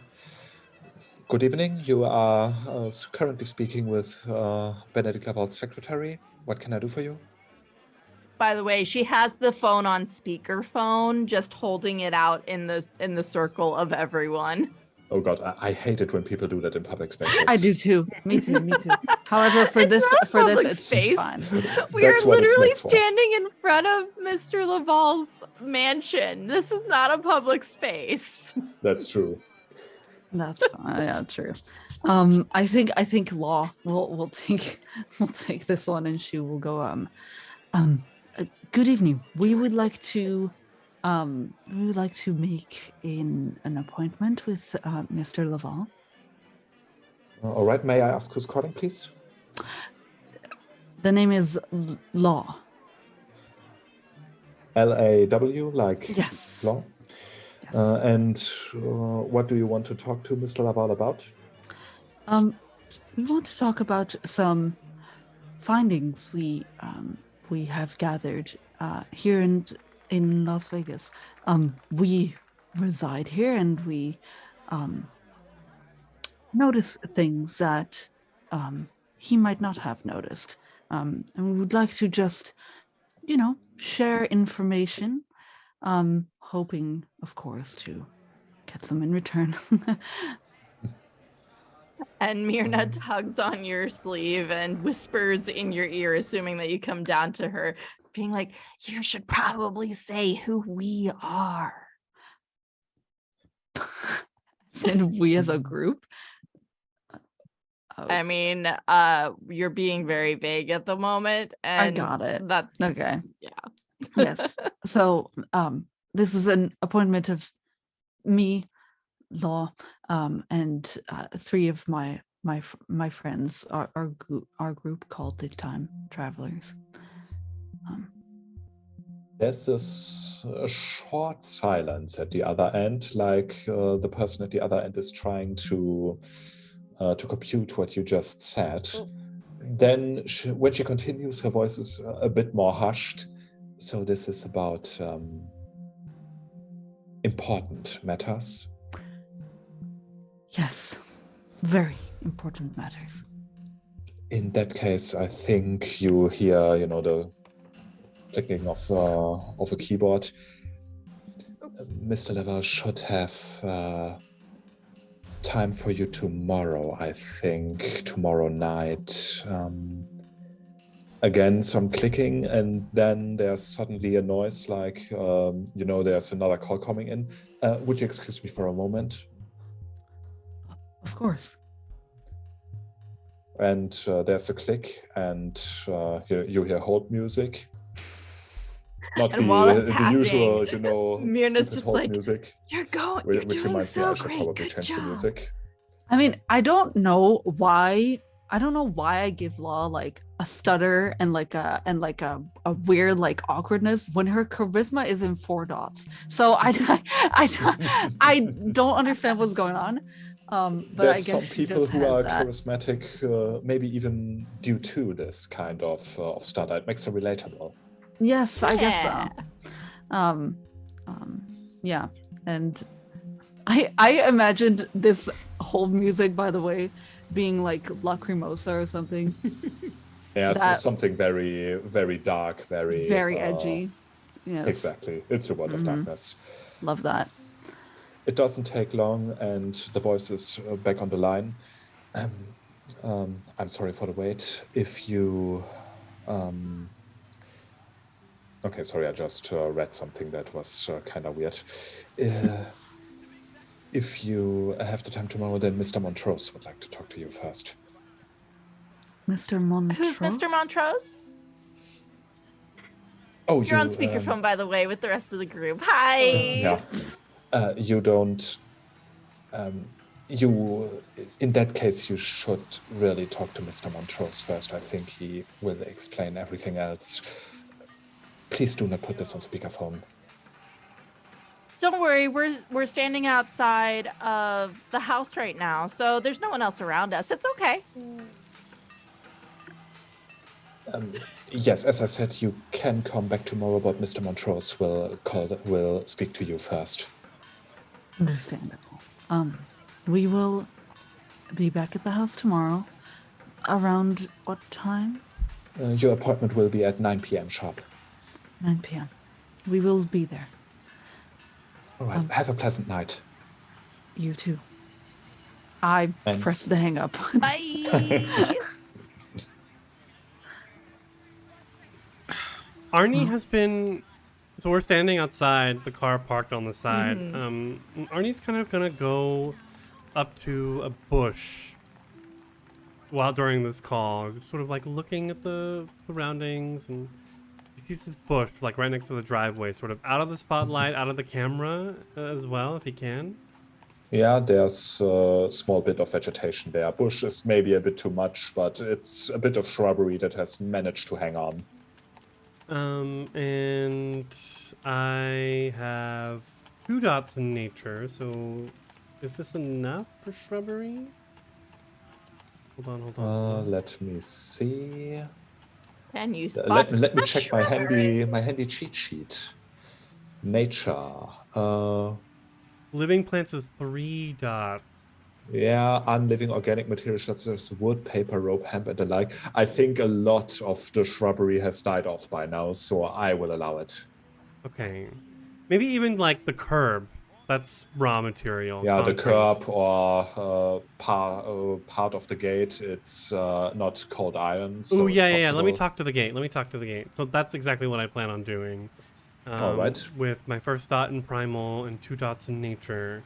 I'm gonna like find a spot where the gate could watch people coming and going, but it's out of the camera because one of my flaws is that the mists do not protect me and my cantrips. So you have to be especially careful. So other fae can just talk to things and people think they're crazy. If people see me talking to something, they see magic happening. And they don't know what to Exactly. do And with that that's bad. information. That's very, very bad. Yes. So, before you cast this, do you want to perform a bunk to, make it a little bit easier for you? Oh, fuck. God damn it, bunks. So... Let me see. I'm he puts his looking up hoodie some up. examples. He's taking the... He puts his hoodie up. And will just sort of like stand there and like rub his feet on the ground and like do some breathing exercises, and then we'll like rub the gate up and down and like give it like little kisses, and then be like, hello. That's it. That's the only bunk I got. Yeah, I think that's a 1-dot bunk. Okay. So, let me see. I'll just have to calculate what the difficulty would be. So, you for those who don't know, this is Primal 1, which is Will-O-Wisper, and allows the Changeling to speak to the world and hear its replies. All right. So that's you're rolling your art plus your lowest realm, which is relevant here. So 2 in that case, because nature. Mm-hmm. Against a difficulty of, in that case, 7. Oh, I'm only rolling 3 dice. Okay. I've got plenty of willpower, though. I'm a wilder on a mission. Yeah. Difficulty 7. I got a 10. Nice. Hey. Okay, so There we are. And like as soon as I think it's ready, I'm like, hello, little gateling. Little And copper the rod. gate replies with a very metallic, almost raspy voice. who speaks to me? I am Arnie of the sea and the coast, and the sun and the sky, of the Sealy Court, of the city of sin. Bid you welcome. What brings you to this humble abode that I am tasked with guarding? Oh, I don't think this abode is so humble. It seems quite full of itself, actually, and as well as it should be. It's beautiful. I am honored that you shall think so. Tell us, do you see many come and go through these gates? Many indeed. Many people, many others come and go. Not people, but others. So the others are what I'm interested in. They are cold. Are they dangerous? Indeed they are. Sometimes I fear if they are displeased, because some of them could break and bend me just as easily as the smallest twig. Uh-huh. Well, we will be back tomorrow night. And my dear, dear copper friend, my metallic comrade, I would love it very much if you could keep an eye out, keep your sights on the prize. And tomorrow when we return, let us know if there have been any extra others who have come through these gates in the meantime. I shall. And he kisses the fence post again. Thank you, my sweet. And then we'll come back probably around the time the phone call's wrapping up. All right. And that didn't cost any glamour because it's technically a chimerical thing. Yeah, I think so. I'm just. Yeah, I think gonna only check is something. it words, wireds? If it's a the ones weird that cost glamour? cantrip, Weird. then it costs glamour. Exactly. Or if you do not perform a bunk. But since you did that, it should be free. Yeah. Oh, I'm debating. Do I have? Because Duster's not interested in the phone call, and he's not going to open the gate. He's been instructed not. And He's he's a not good going to child. talk to the gate. He's not going to talk to the gate or try and open the gate. But do I do some time messing? Feel free. I think he is going to try and use backward glance and try and cast it on the scene to kind of watch the house and see if he can like watch the comings and goings of people coming in and out. All right. How much do you have in scene? I have. Where is my character sheet? I have. Oh, that's not very helpful. PDF. I have 3 in scene. All right. I know. I think I can't see in the building, but I should be able to see around the building. Exactly. And since you are looking for. All right. Let me see something. All right. Then do you perform a bunk of some sort? Yeah, I think so Duster wears a watch. It's probably like the most expensive part of anything he ever owns. It's one of those really fancy watches that has like the tie, like the outer ring that you can twist around. And it's got like several exposed cogs that kind of like tick around as the second goes around. He's just going to sit there for a moment, just keep twisting the outer dial backwards. All right. Maybe make the clock strike midnight or something 3 times. Yeah, just keep going around and around and around.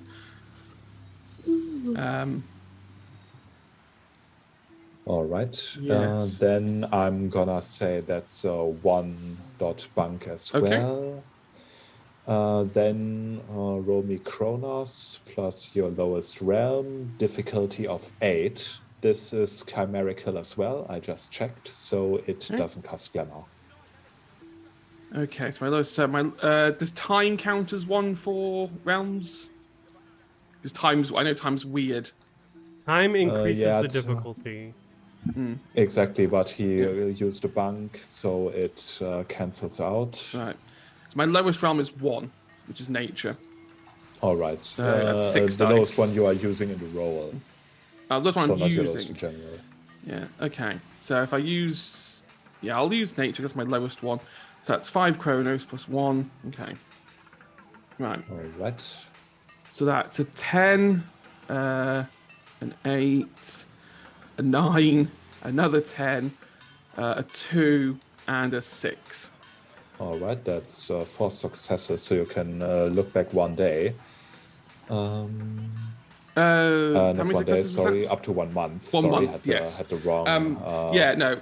It's, I think for everyone else, it's kind of weird because, like, I think Duster's just sort of there staring absent-mindedly, but in those few seconds, like 1 month's worth of comings and goings are just flashing through his mind. It's like watching a movie in reverse. Very strange, actually, but some people stay in your mind. One of them is rather tall, has blonde, very neatly combed hair, and wears a suit, always a different one, but always they look bespoke. So, you know, the kind of suit you don't buy, it gets made specifically for you. There's 2 women you see quite often. One of them has long black hair, the other one has a short red pixie cut. And you often see, you think it's human, but you are not quite sure. It wears a tuxedo, you know, with black. Yep. I'm missing the word. In German, it's called a Fliege, you know, Bow tie? Not a tie, but sorry? Bow tie. Bow tie? A bow tie, thanks. But it looks like basically like someone tried to make a human out of wet clay, but only ever heard about humans. And also they didn't see very well and only had their bad hand to model him.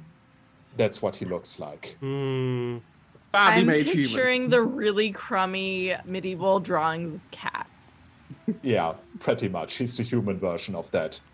Can you make me a human out of clay? Of course. Do you know what a human looks like? Sure. Oh.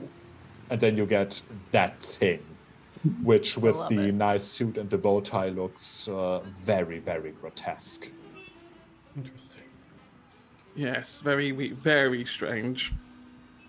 Ugh. I think Maybe you are maybe you are reminded a little bit of trolls, but even trolls look prettier than this. Oh no. oh my.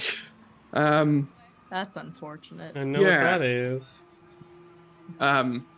Yeah, I think that Duster gets a bit disorientated for a few seconds because ripping through time is very disorientating.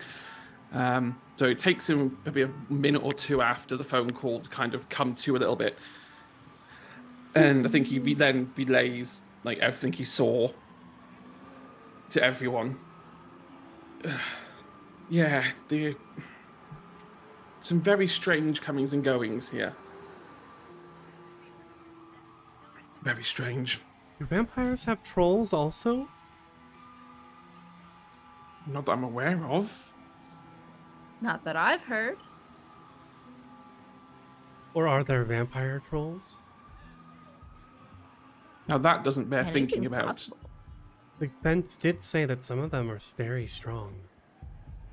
There's probably vampires that act like trolls.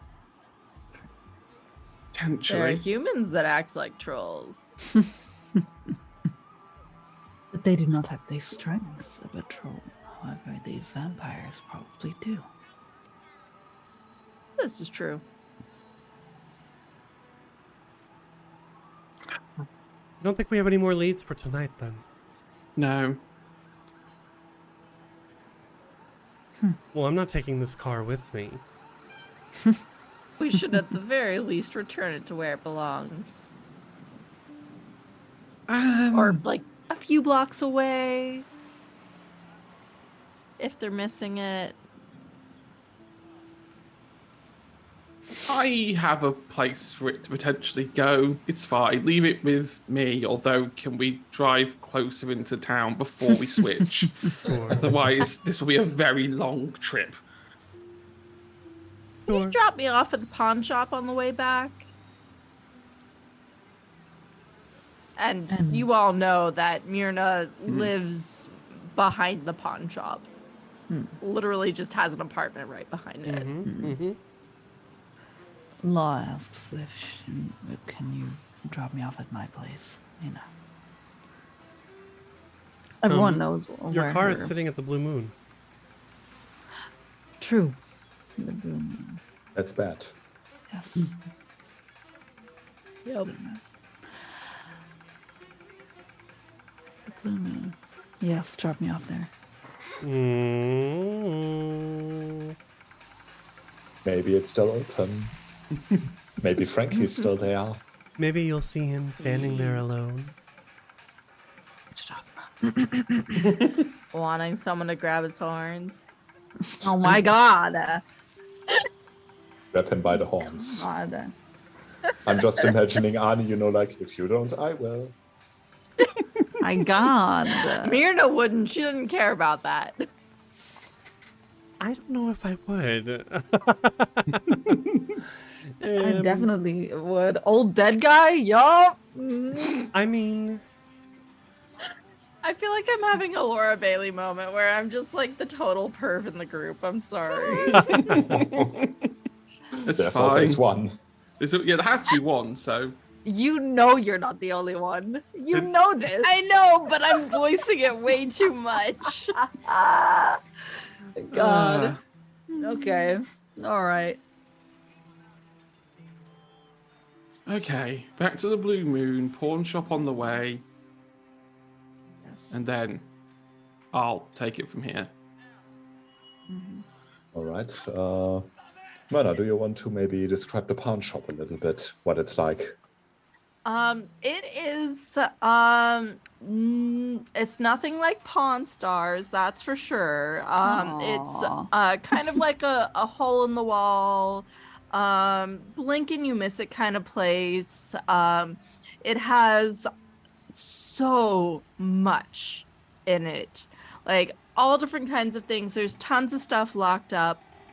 Like Myrna is all about just like giving anyone who needs it, like any size loan, she doesn't care, to get what they need. Sometimes they come back for the stuff, but a lot of times they don't. Maybe they care a little bit less about the stuff than she thinks they do. But she's just like a happy little hoarder, basically. But there's all different kinds of things. Like there's plenty of really expensive stuff, but there's also plenty of just absolute crap. And it's just floor to ceiling. So all basically, different kinds of things. if you ever need a very kitschy keychain and some very, very expensive painting of a duck, then this is your place. Love that. Absolutely. Exactly right. And it has one of those gates that goes down in the front at night because she knows. She knows. yeah, Duster's gonna come by. Absolutely. She does not trust Right. Duster in her pawn shop. No. Probably for the better. Mm-hmm. Well, we say good night to Myrna, I guess. Bye, Myrna. Bye. Thank you for dropping me off. And We'll see she you hands tomorrow. a pair of like basically these doodads. She hands them to Arnie, and they're like perfectly matching his Selkie skin tone. Just perfectly blending in. They obviously don't look quite like his human form, but closer to his natural form. Got it. But yes. Thank you. I made these for you earlier. I hope you like them. He smiles and nods and puts them on. I don't know if they're really his style, but he appreciates it. Mm. You can just wear them at home. It's okay. Yes. These are quite nice. Sometimes you just need to be a little cozy. Mm-hmm. Okay, good night. Bye. Bye. And she scurries off into her shop and then onward to bed. The better. It is getting late, and you've got a busy day ahead of you. So the rest of you is heading home as well, I presume? Yes. After picking up my car at the Blue Moon, yes, absolutely. So what do your homes look like if you want to share this? Yeah, sure. I mean, Law, she drives home to her. Well, she drives to her shop as well. She has a little shop, or well, a storefront, let's say. It's not really a shop. It I don't know if I gave it a name. I don't think so. But it would be something about like something law, entertainment, business, something. She she parks her car in front of the store and locks it tightly. And then she just goes in through the store and her storefront is much more an office than it is like an actual like store that sells things. It's much more, there's a desk and there's records on the wall, and you can see that she is very passionate about music, and that there are many records of artists yet to be discovered, let's say that. Hidden gems. Those are always the best ones. Exactly. And yeah, she just walks straight through. It is, by the way, all burgundy colored. Her color is fucking burgundy. The walls are completely burgundy. The desk is like an oak wood that has like a burgundy tone to it. And her suit's burgundy, right? And yes, her suit is too. So Okay. she blends in completely. Yeah, so she goes straight through and then she opens the door and she goes through a kitchen, opens another door, and then she enters her house. Basically, it is merged with the building. It's not very big. The kitchen that she went through, she uses to cook and do all her things. And yeah, she walks into the living room and she takes off her bag and whatever, and she throws it on the couch and then goes to her bedroom and makes herself ready for bed. Takes the straining ponytail out. I think Arnie would take himself home for handing the keys over to Duster of this stolen vehicle. Mm-hmm. Arnie doesn't live far from the strip in a sort of small single-family home neighborhood. His house is like a white stone house, which I imagine helps keep the heat out a lot. And as he waves goodbye to Duster and he lets himself in, it's got wooden floors, big nice couch to lay on, and as he walks through, he drops his jacket to the floor, strips off his clothes as he's walking through the kitchen to the back door, down the steps into the small backyard, which is just almost all stone, with a few like potted green aloe succulents. And a Did small. you almost say succubus? I almost did say succubus. He's got I have some- no idea why that would be. What? I mean, crazy. this might be why, because we're getting really low now. Succulents, and then like pulls down his pants, and just in a clean movement dives into the pool. And when he comes back up, we can see him like floating on his back, like looking up at the sky, sort of reflected in moonlight. Fancy. The pool's the fanciest part of the house. He is the fanciest part of the house. And Duster. I think Duster's not going to go straight home. He is going to try very carefully to try and take this card to a slightly less reputable part of Vegas. So And- Vegas. Yes. And go see a contact of his to try and basically sell the car.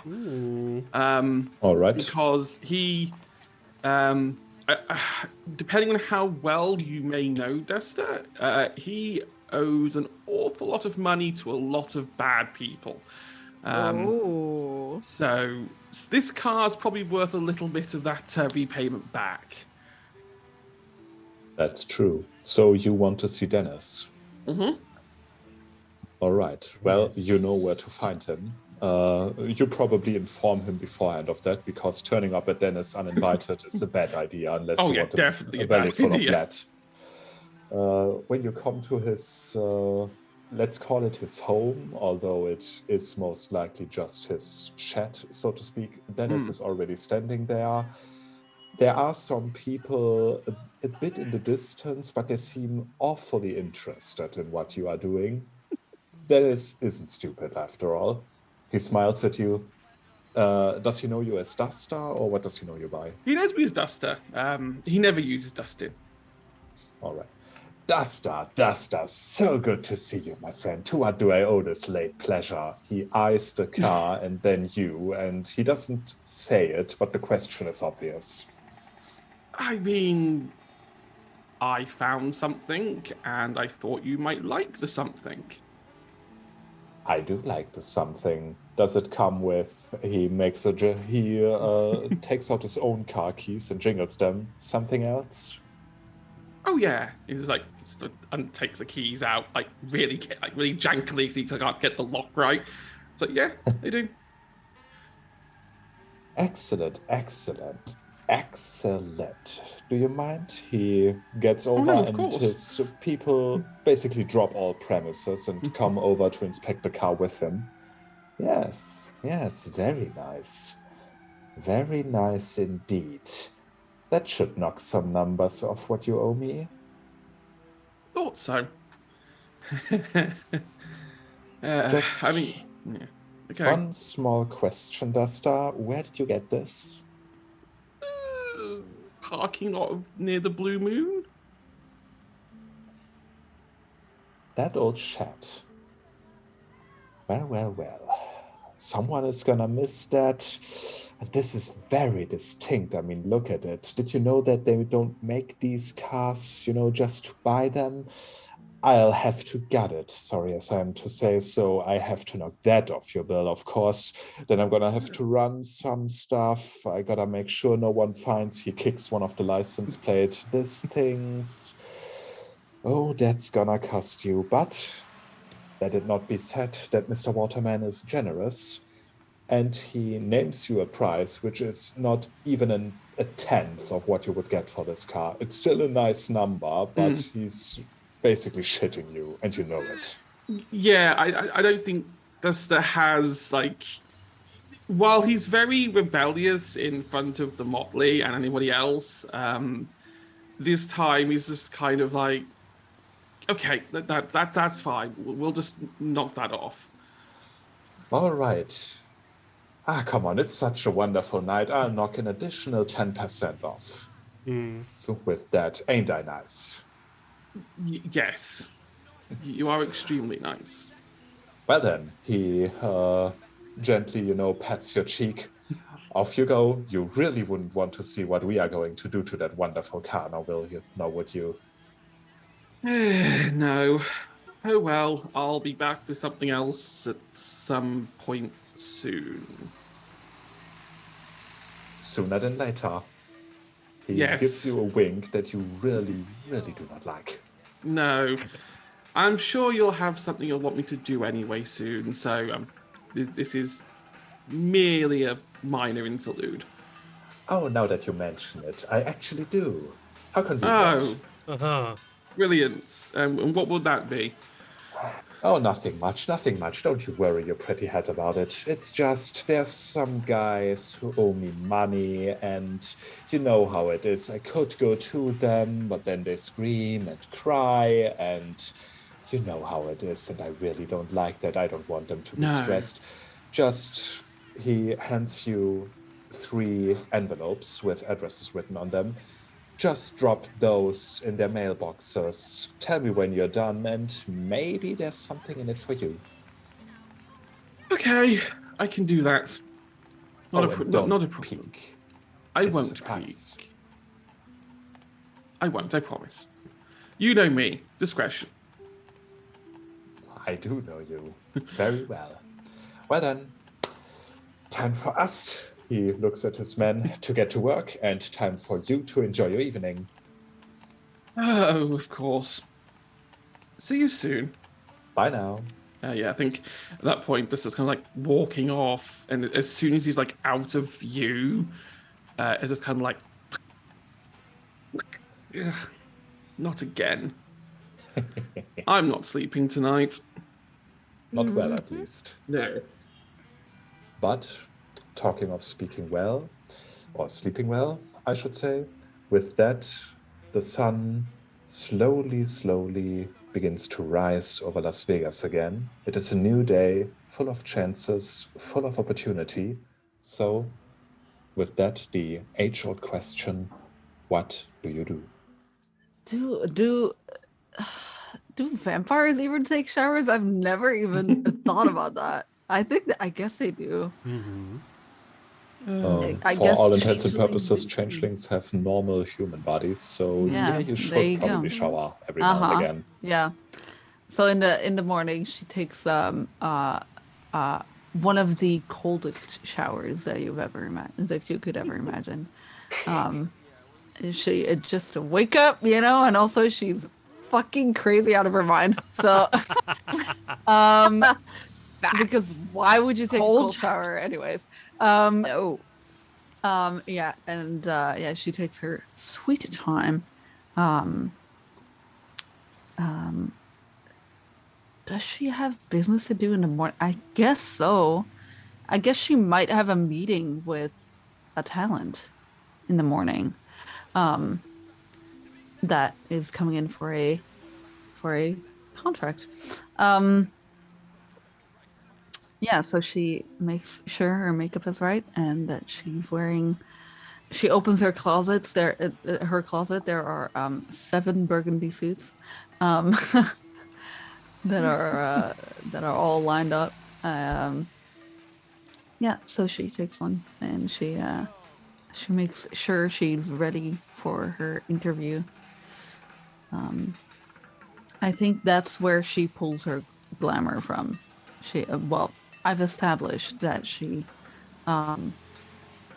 pulls her glamour from having clients that are young and bright-eyed and are looking for a way to become famous and all that stuff. They're full of inspiration. Yeah. All right. Do you want that to be your revelry? Your revelry would be something you can do once per story. You must spend at least one scene doing it, describe what you are doing, which is a given right now, and then you could refill your glamour entirely. Yeah, sure. If your glamour doesn't refill each day, question mark. No, you basically have to Oh. work for it. So Wow, if okay, you want, yeah. but then of course you can do it for the rest of the story. So you can do it once during this whole ordeal, basically. Interesting. And I've only used one glamour. Technically, I mean, so as far as the book says, every kith has their own form of revelry. Exactly. Which is why I got to that. Mm-hmm. Playing to your reputation. Mm-hmm. Exactly. Yes. I'll do it. I mean, having full glamour for a day is a good idea, I think. Starting the day with full glamour sounds like a good idea. So yes, I will continue the meeting and pull some glamour by inspiring them extra, being very charismatic as myself and being very much like, yes, I see great potential and all this and this and that, yeah. They are already dreaming about making it big, about finally breaking out, finally standing out. And then I set up a very binding contract.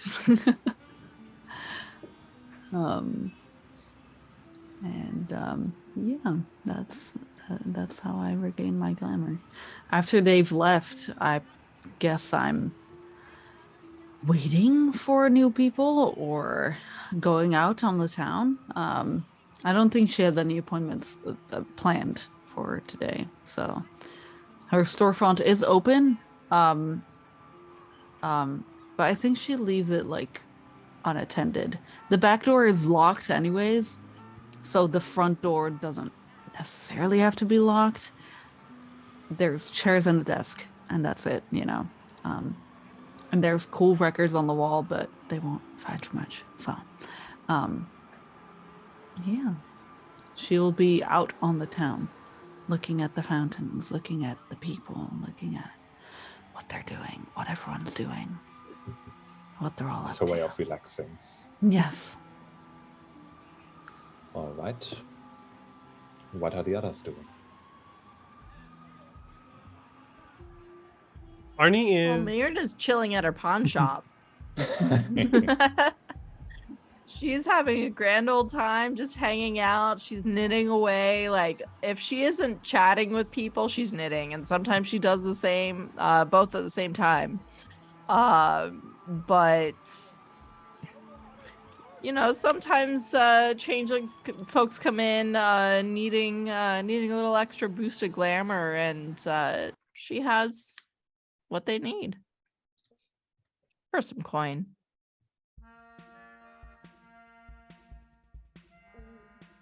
That's her day, basically.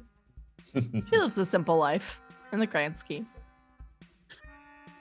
Yeah, I think Duster's day mostly revolves around delivering these envelopes. Obviously, without a car of his own, it takes a bit longer to traverse Vegas, especially given its terrible public transport. So it's kind of like, so he spends quite literally a good chunk of the day just delivering these envelopes, doing exactly what was asked for him, exactly to the letter. He does not open them. He does not peek inside them. He just goes to the address, puts it in the postal box, and just walks off. All the better for him, I'd assume. Yes. What happens with those envelopes is none of his business. It's just less debt. And then he'll send the text off saying they're done. And I suppose go back to the end of time and just sort of sit there for a bit. All right. It has been hinted and alluded to, of course, but what does the ominous end of time actually look like? The end of time is quite a large-ish holding, considering it's only really a basic one. kind of the opening. On the outside, it's a abandoned art warehouse. But in the middle of this all, there's a cargo container with a very securely locked door, a cargo door. You open it, there's some stairs that go down through another door. Through that door, it just like opens up into a wide space that really shouldn't be here. Like physically, it shouldn't be able to fit. It's kind of a large town square, with the centerpiece being this kind of large clock face, which is like glassed over. In the middle is a clock tower. It's weird because the clock face looks fairly ancient, but the clock tower looks fairly modern.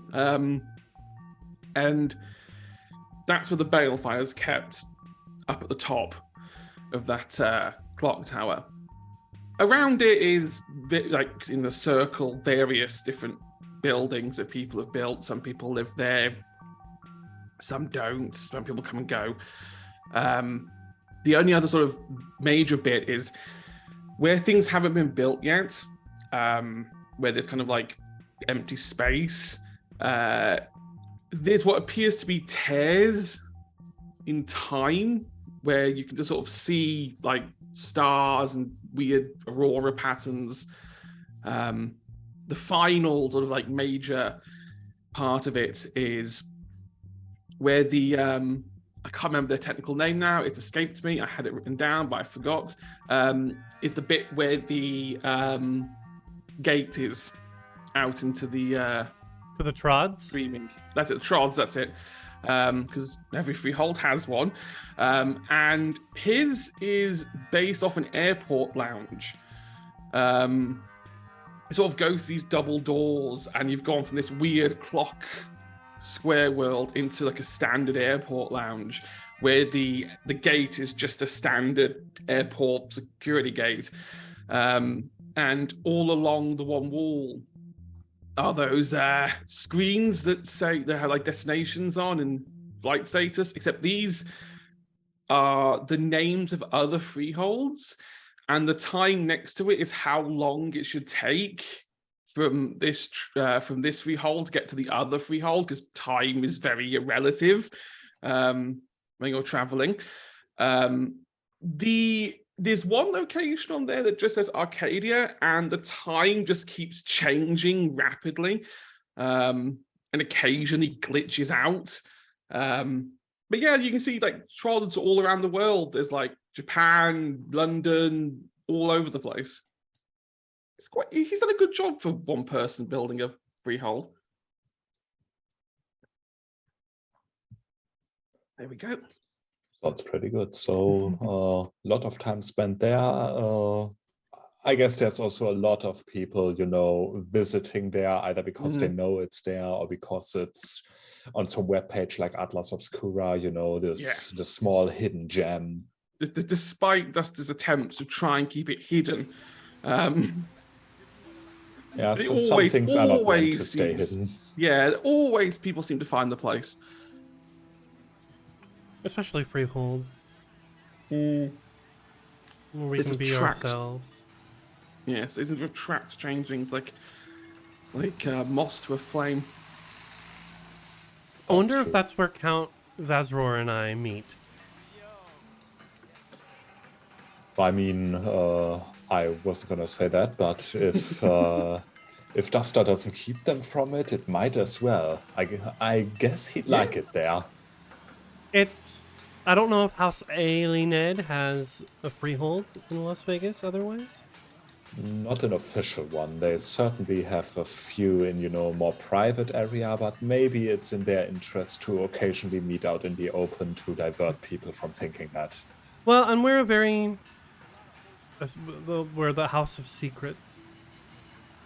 And Zazror knows that Arnie spends quite a bit of time at the end of time. As well as the rest of the motley, perhaps. Probably. So I think we see that's probably the place. Maybe there, if I may, Duster, if you don't mind, maybe there's like a cafe in the town square outside of the. Oh, yeah, there's loads of like municipal buildings. There are people who spend a lot more time than they should living in here. And Duster is one of them because he has no actual abode outside of the end of time. And he is very aware of the side effects of being here for too long. But yes, I think you see the two of us walking into the freehold. And really, I just wanted to be in a freehold so that I could transform. Yes. It's magical. You just want to be cozy. Yes. Completely I made my understandable. character cozy from the start. I didn't need to do anything special to be cozy. So yes, you see Arnie entering in his sulky form, the skin pulled up over his head, just feeling comfortable. And next to him is a shorter, very lithe elfin man with like pointy ears. A she, so he recognizes that maybe he's not completely welcome at the end of time, but you can't make him not come in here. You can't ban him from entering. Frustratingly. It's also possible that he maybe he's traded secrets with you, Duster, in order to make sure that he can come and go as he pleases. Yeah, I mean, He has a everyone's way. welcome. Yeah, everyone's welcome. The law states you can't send them away, so I'm Can't break the contractually law. obligated. He has a cane that he doesn't like tap it on the ground, he just holds it, and it's very much, as we enter into this space, it very much turns into like the magic rod that it is for him. It's like sort of denoting his status in the House of Sorcerers, as well as acting as a focus. Yes, so we make our way to what does the cafe look like? It's probably very much time themed, like most things around here. I imagine it probably has like each of the tables have different clock face styles, from like really old to really futuristic. But it's done tastefully in a way that like they don't deliberately clash with each other.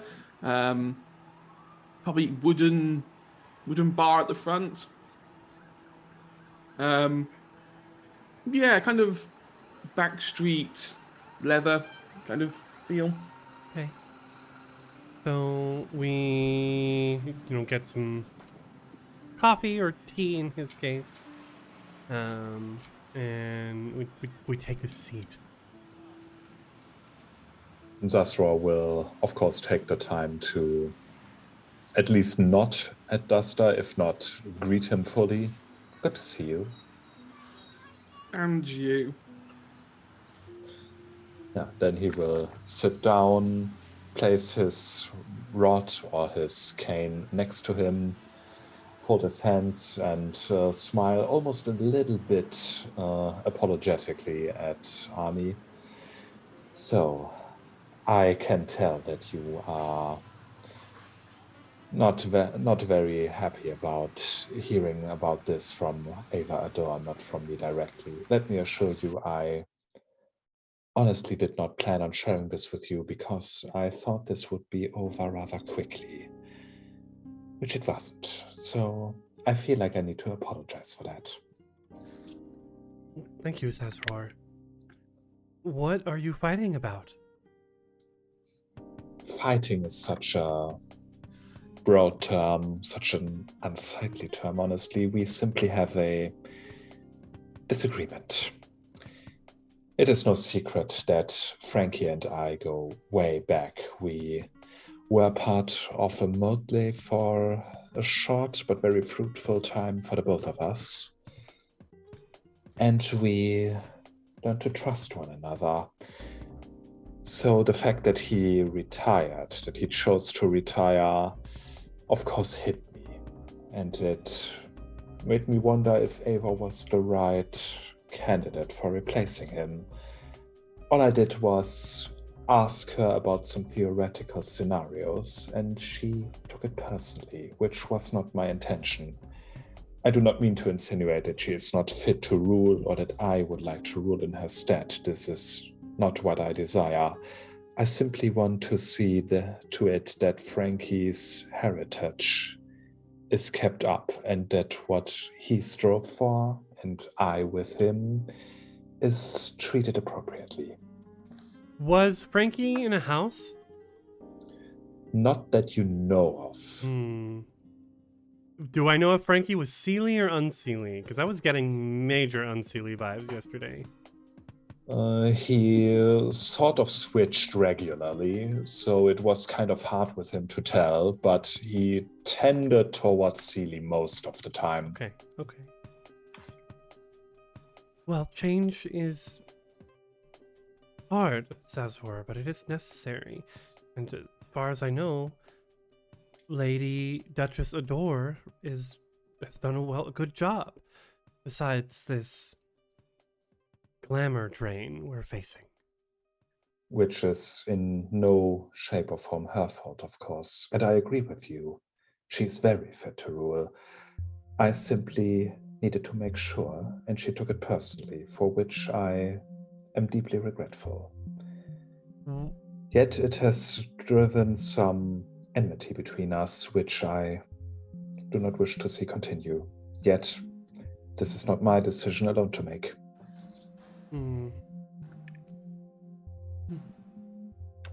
Well, I wish you the best of luck in this endeavor, but I have an oath of my own to fulfill. Do you have any ideas? You said you had ideas as to what could be causing the glamour to drain. Personally, I think it might have something to do with the fact that, let's call it as it is, there is major political unrest in the world. People may find it harder to leave that behind them. Although, since Frankie seems to be at the front of your mind, I think you've talked with him already, and he is far more informed about the recent events of Las Vegas than I am, courtesy of his position. But I think he would, if I may, write him a little bit for you, I think Sazra is the kind of guy who is very, very good at thinking like other people. Thinking about what would this person think right now. I know that he always attributed Las Vegas's glamour to the fact that gambling is almost tradition here. So I think that if there's a streak of bad luck maybe, or the casinos adjusting their win rate, that he would most likely attribute it to that. Very astute. He nods, very pleased with himself that he got it right. We are Motley. Have an appointment with vampires this evening, Zazror. Vampires? How unexpected. Does Frankie think them to be behind this? He must, for he sent us in their direction. Unless he...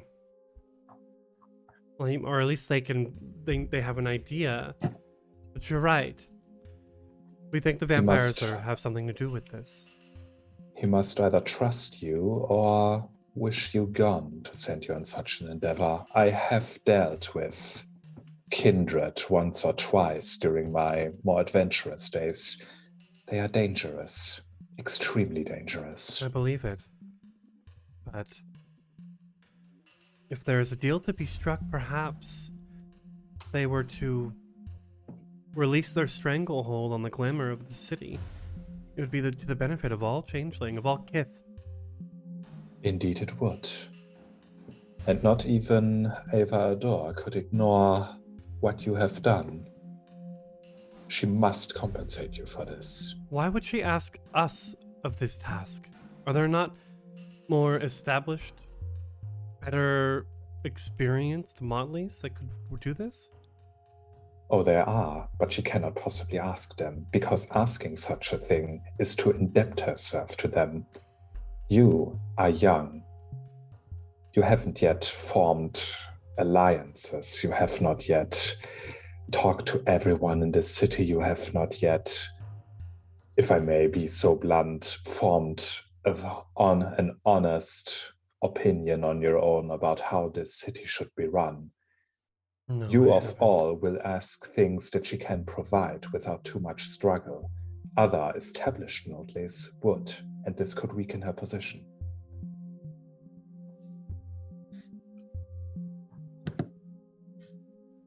What can we give the kindred that they don't already have? That is just the right question to ask. Kindred are very political creatures, very territorial creatures. But they are also vain.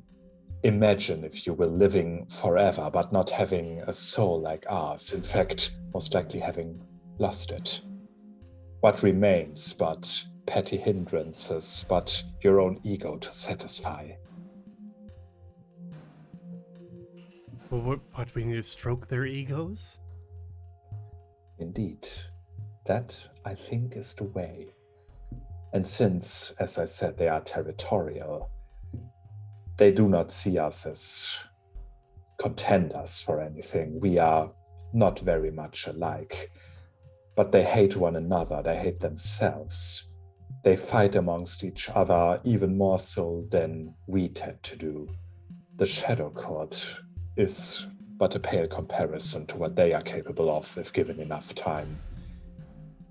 Try to make yourself useful to them, maybe. Useful in a way that does not hinder you, but that does greatly help them.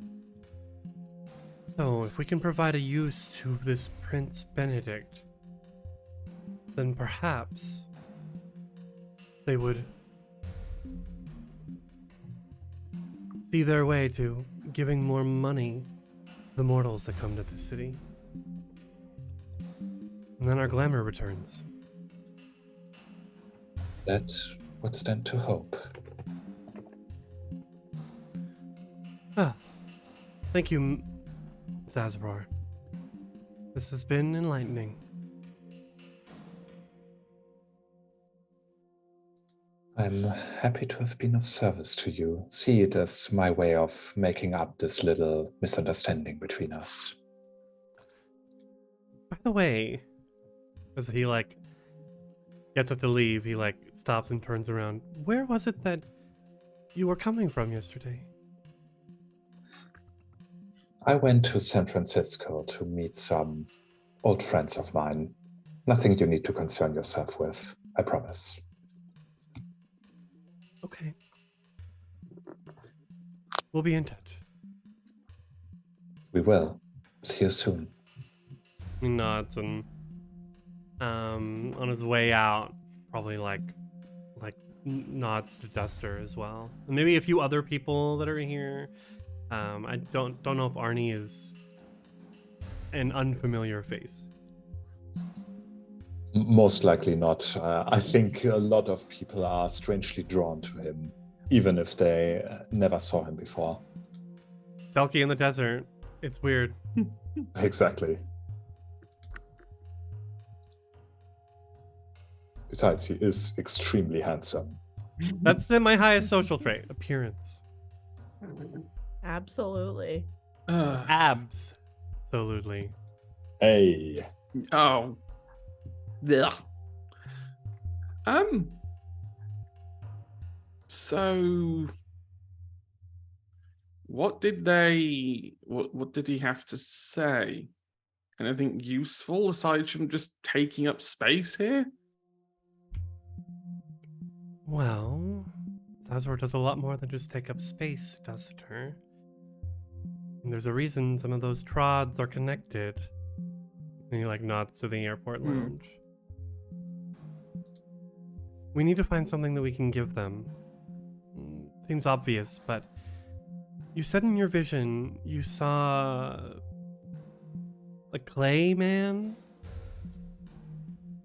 Yeah, kind of human, but definitely not human. A very bad imitation of that.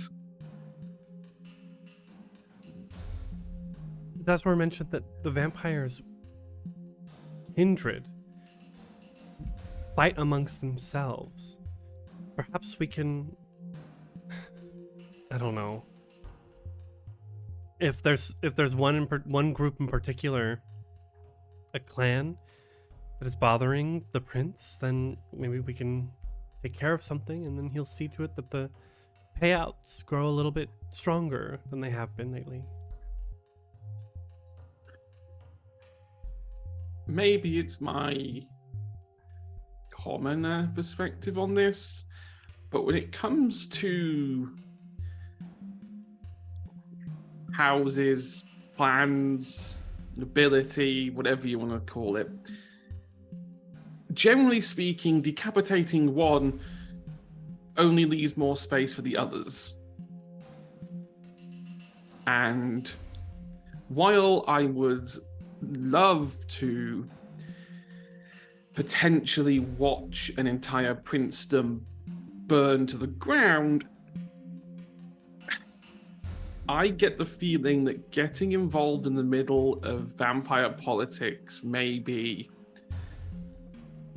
a step too far.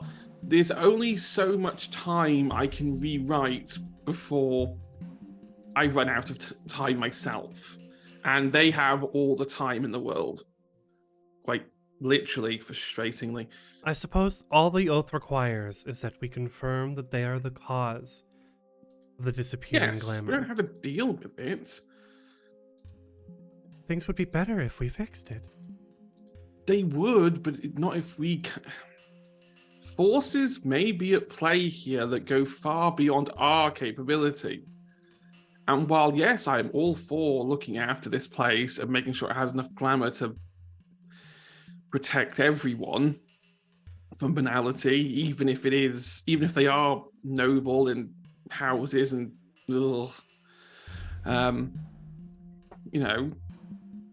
Duster. And I'm gonna challenge your childling seeming here.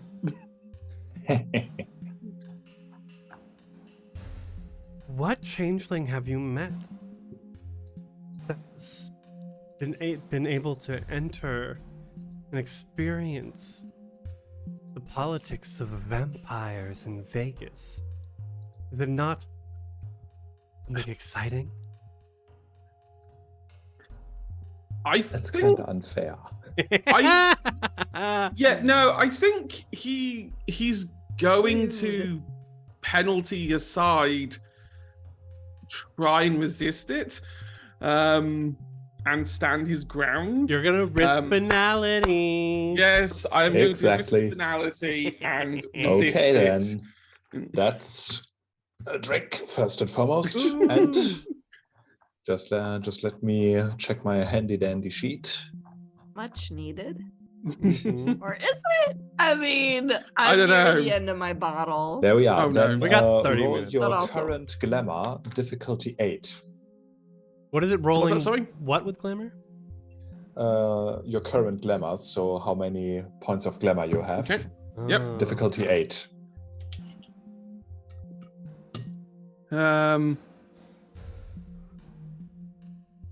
I have 4, 9, 9, 10. 3 Okay, successes. in that case, you do not gain banality.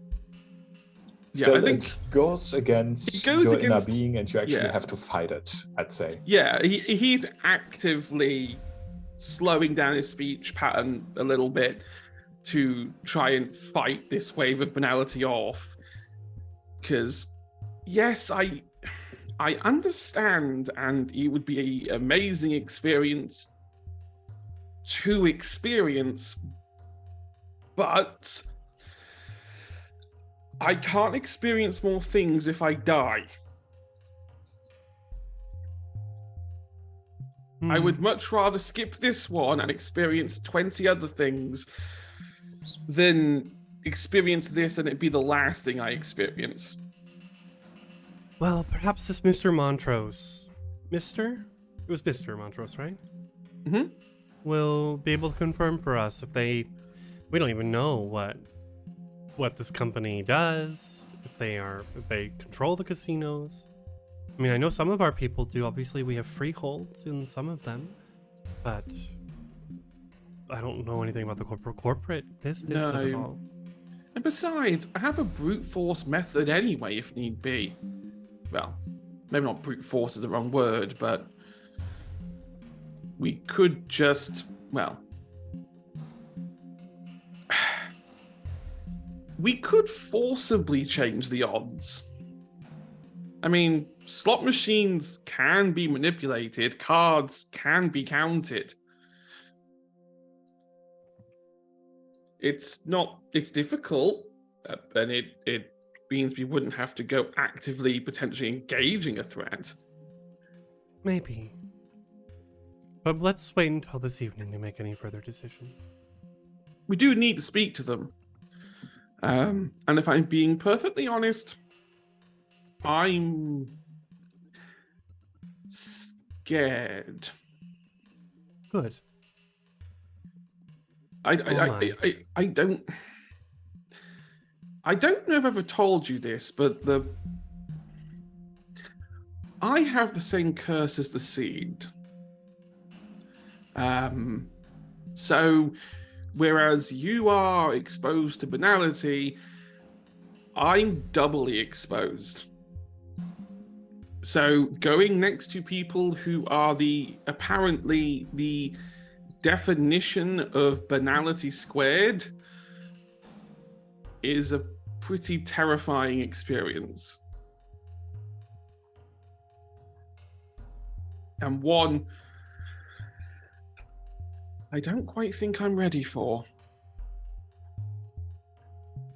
We're fresh off of a quest in the Dreaming, my friend. The mists will protect us.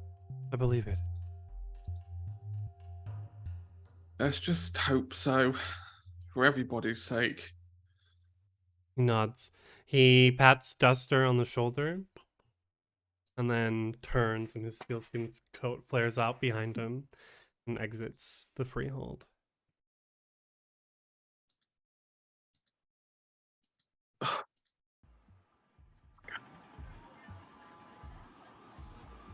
Oh well.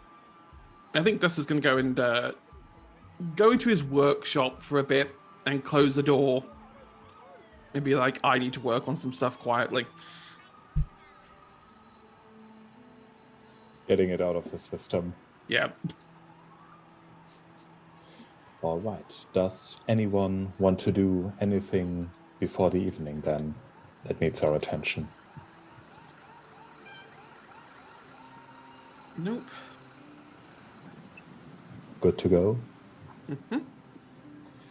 In that case, let's move the clock forward a bit. Up to, let's say, about half an hour before the allotted time slot. You do, of course, need a ride there again. We're This taking time the you do Jeep. not have a luxurious Rolls Royce. If I have to drive, I'm driving my car.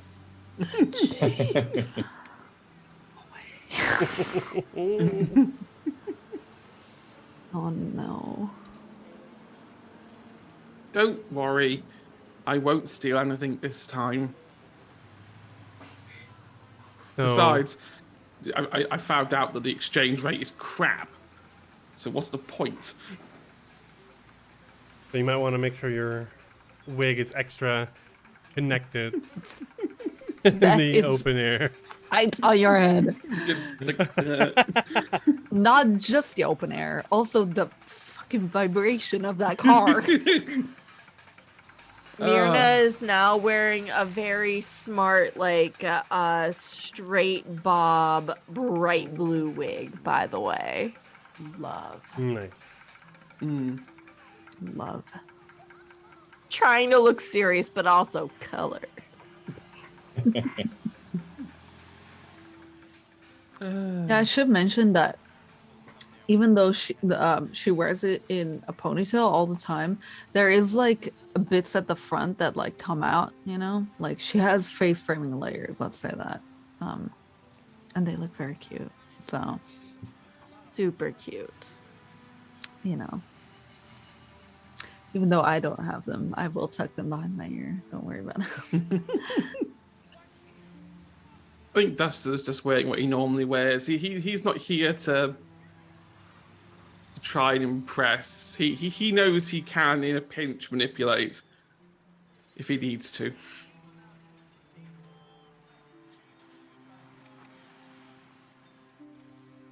Right. Well, you already know the address. You already know the house.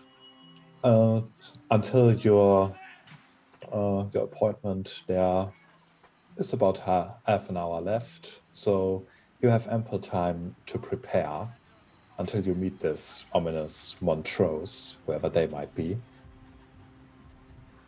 I think that because she didn't have enough time, she she took with her a tie, a different tie. Normally she wears the red burgundy one, but she rips that one off and she replaces it with a red and black diagonally striped one. And she puts that on instead of and it has at the bottom, or well, no, I think at the top where the knot's supposed to be, there's like an embroidered dragon. Ooh.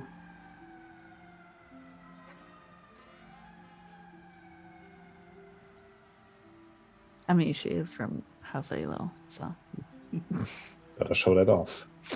yeah. Normally she doesn't, but for this, it might be important.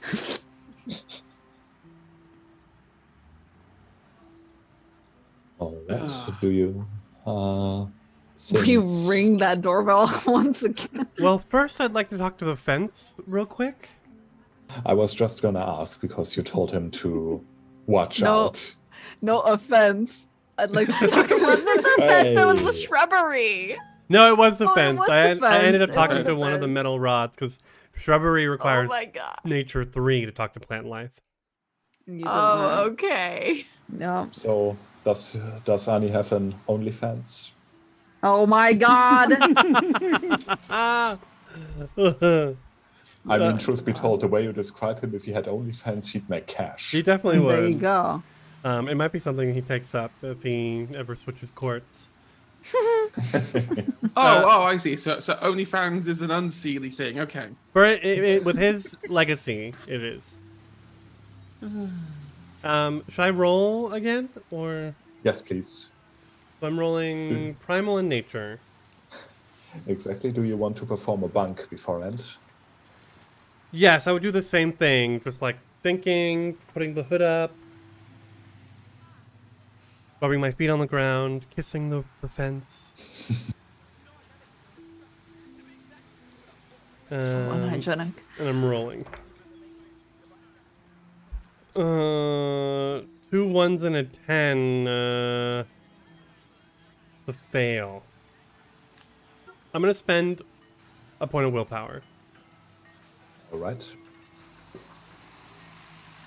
In that case, you don't hear the voice as clearly, but still, you are back. Yes. You see anyone come after we leave? No, but someone came here recently. A face I've seen many times. Can you describe the face for me, sweet fence rod?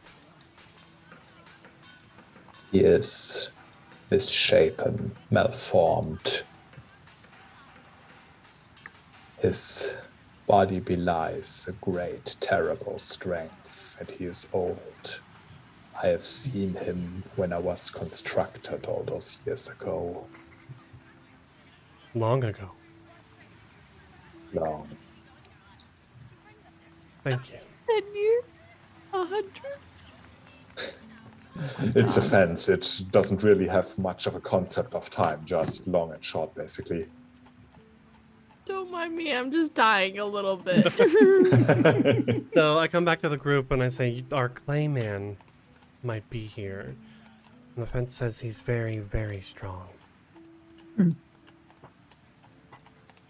Well, Maybe he's Ooh. Montrose? let's just not piss that person off. Must be very careful. Yes, La. I will ring the doorbell. Oh, yeah, you already know the voice. It's not really unfriendly this time, but very assertive. Good evening. Hello, we come for an appointment with Prince Benedict, but we have an appointment with someone else first, I think. Just a Mr. second, let me check. Montrose. Might I ask your names, please? The time travelers. I'm Law. I'm here with Arnie, Duster, and Myrna. Just a minute, please. I'll check over. And yeah, pretty much after a minute, you'll hear, all right, please enter. And there's a buzzer and the door opens, the gate opens. It speaks very much for the quality of the gate. You don't really hear a metallic rattle or anything. It just sort of opens without much noise. Ooh. I think especially Duster will appreciate. A very well-oiled gate.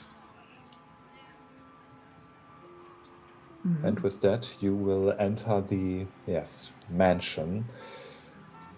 Up close, it really reminds you of all those vampire stories you used to read. Thankfully, it's not a dark and stormy night. I mean, it is dark, but the sky is clear and it's pretty warm. Not really the kind of weather you would expect Dracula to pop out around the corner.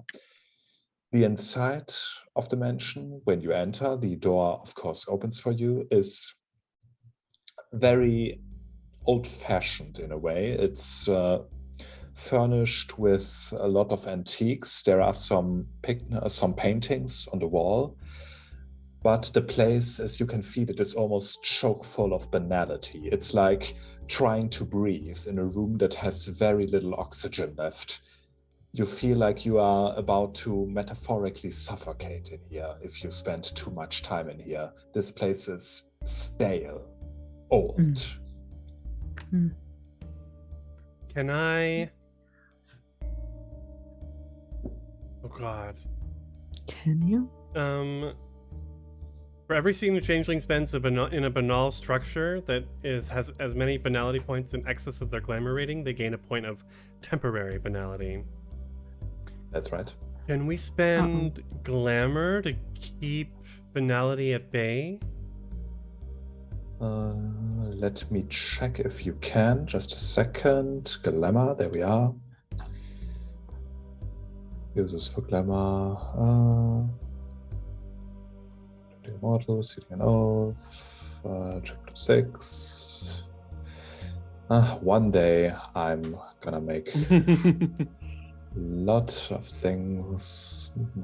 This book is just so Big. It's so, and so much, basically. There's so much to go through. It's almost as dense as D&D. Well, I think Even this is the fourth or third or fourth edition of the game.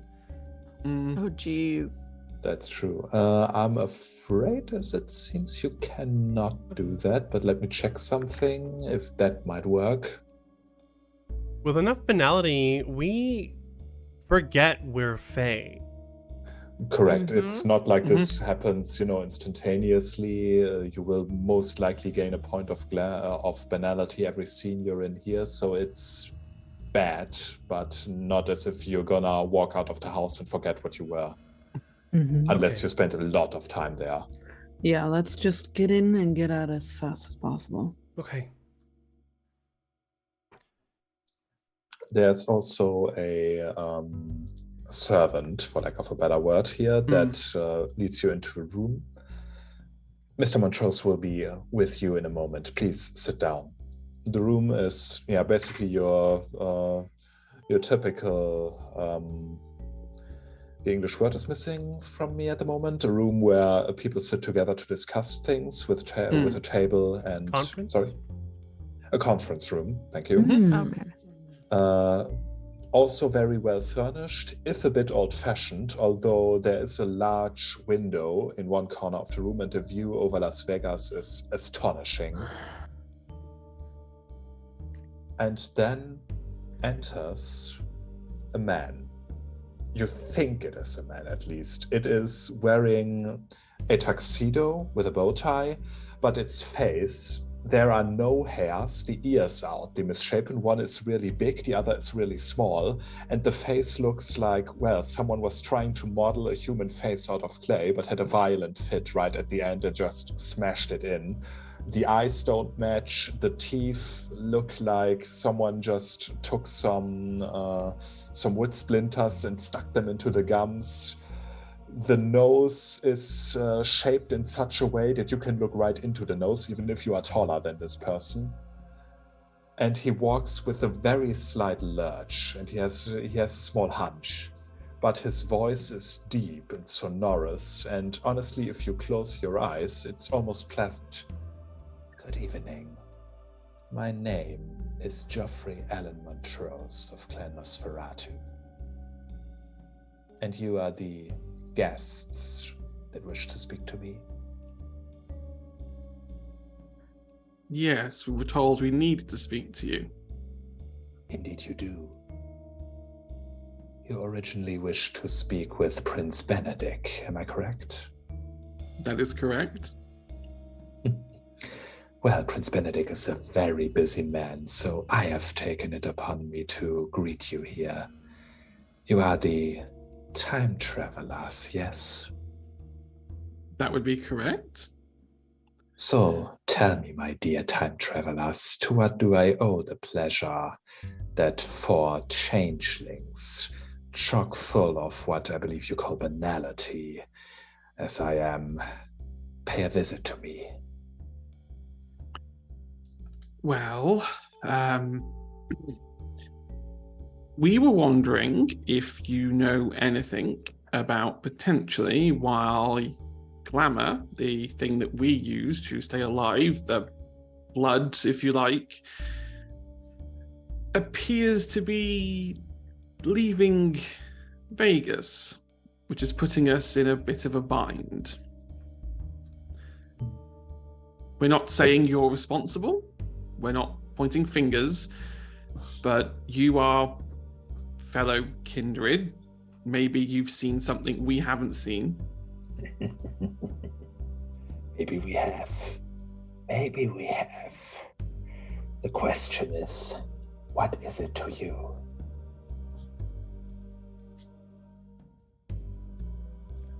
I think Duster's having a lot of flashbacks to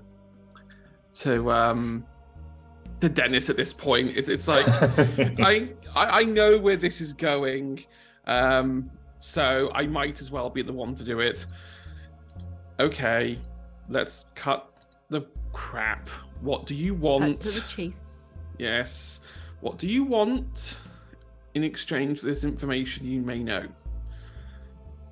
Well, I cannot possibly speak for Prince Benedict, but I believe that we both have a problem right now that you actually might be better equipped helping us with. Go on. We have some rivalries with some other vampires around here. You needn't concern yourself with that, but there are some things happening. There are things that I do not feel equipped with working out. It seems like people are disappearing, people are seeing ghosts, people are talking about moving out of this city and all other things. It almost seems like something is haunting them. I don't know much about your skills, But if you are in any way, shape, or form equipped to deal with the dead, not the undead, he gestures at himself, but those who have truly, honestly died and yet still linger on, then we might reach an understanding. Well, it seems like we are at the same end of this stick. Both of our life forces are fading away slowly. This could be a good working together moment. Could it not be? It might. I will name 3 casinos. These casinos are under our control, and yet they suffer terribly from this, shall we call it, intervention. Find out what is happening there, dispose of it if possible, and then report back to me. If you feel more comfortable with it, I can give you a cell phone number of mine, so that we needn't talk face to face. I feel this is a courtesy towards you. Arnie's face, his eyes are wide, and he's like, just nods very like subtly. I think Duster will give his number, so that way no one else has to give theirs. That way they're separated from it a little bit. I think well, before we leave or whatever, I will offer, I would like to consummate this working together with a nice contract, I think. Oh. He makes a gesture. You realize now another thing that makes him stand out. He doesn't have any eyebrows, but he makes sort of a facial contortion that looks like he'd raise his eyebrows if he had any. He's raising the muscles. There you go. Law goes, I go. Contracts are kind of what I do. So if you would let me make a contract, which we can both sign, and in that way make sure that we both keep up our end of the deal. That sounds agreeable. In writing, or do you prefer a verbal agreement? I am a man of my word, I assure you. Writing. And I have my briefcase with me, which always has paper and pen. And so she starts writing a contract about how we go looking for whatever it is that makes the humans disappear, and in return we get information, and we get to know what's going on in Vampire Land that makes the Glamour disappear. In Vampire Land. Yes, exactly. All right. Do you want to use contract then? Yes, please. All right. I'd say, since this isn't strictly necessary, technically speaking, I'd say that, writing it out and wearing something so official during doing so would constitute a bunk for this. Mm-hmm. Just let me read the system for Don Deal. I think you want to cast Don Deal on that. Let Absolutely. me see. Wait, I myself don't have it ready. Where is it? I must read over it as well, because system is about Page 4 in the times as PDF. long as the flavor text. 204. You're Very kind. Let me see. Done deal can only sanctify formal agreements between the changeling and other characters, or between other characters who have agreed that the changeling should as a witness or notary in the contract. Casual agreements, sure, I'll pick up the check, or I'll try to make it to your little league game, aren't valid targets for done deal. At bare minimum, a formal promise is required. When an individual breaks an agreement bound by done deal, they normally suffer a number of automatic botches equal to the successes on the cantrip's activation roll, which the storyteller doles out at the most dramatically appropriate and poetically ironic moments. Oh, that's evil. If the oath was sanctified around the place with the scene realm, the place becomes the Oathbreaker's bane. So if you do it here, then his own home presumably becomes his bane. That's pretty evil. Choose your curse. Yeah, that sounds really cool. Hold on. Cursed to leave Las Vegas. Okay. As long as at least one realm can be brought to bear, the changeling may always use done deal to enter into contracts with other people. If she lacks Fae or Actor, she may use prop or nature to weave an object or locale into the deal as the binding element. What realm do you want to use? That's my question, exactly. What realm do I want to use? So I have to like choose. Exactly, you basically have to choose which realm you want to use for this. Ideally your highest one, and be creative about the contract. So realms, my highest is Fae. Fair, So- right, so... But How high do you have it? I have it at 3. All right. But they don't really enter the Fae realm anyway. Basically, you yourself would be the focus of the contract in that case. So, you know, somehow the contract must involve you as a person. And what if I did And- actor? In that case, that depends on how high you have actor. 2. That's not enough to incorporate him, I'm afraid. So you'd have to use yourself, basically. It still is a binding contract, just when he botches, it has something to do with you. Maybe he hears your voice or sees you or anything like that, or he tries to attack you or whatever. Oh, absolutely. That would be nice because I also have Liar's Bell, which is a thing that I could do. Or actually, I Liar's have. Bell. This cantrip I've modifies the done deal and doesn't need to be castigate. invoked on its own. In addition to alerting the changeling to broken oaths, it reduces by 1 the difficulty and glamour cost of any cantrips used to locate or travel to the Oathbreaker's location.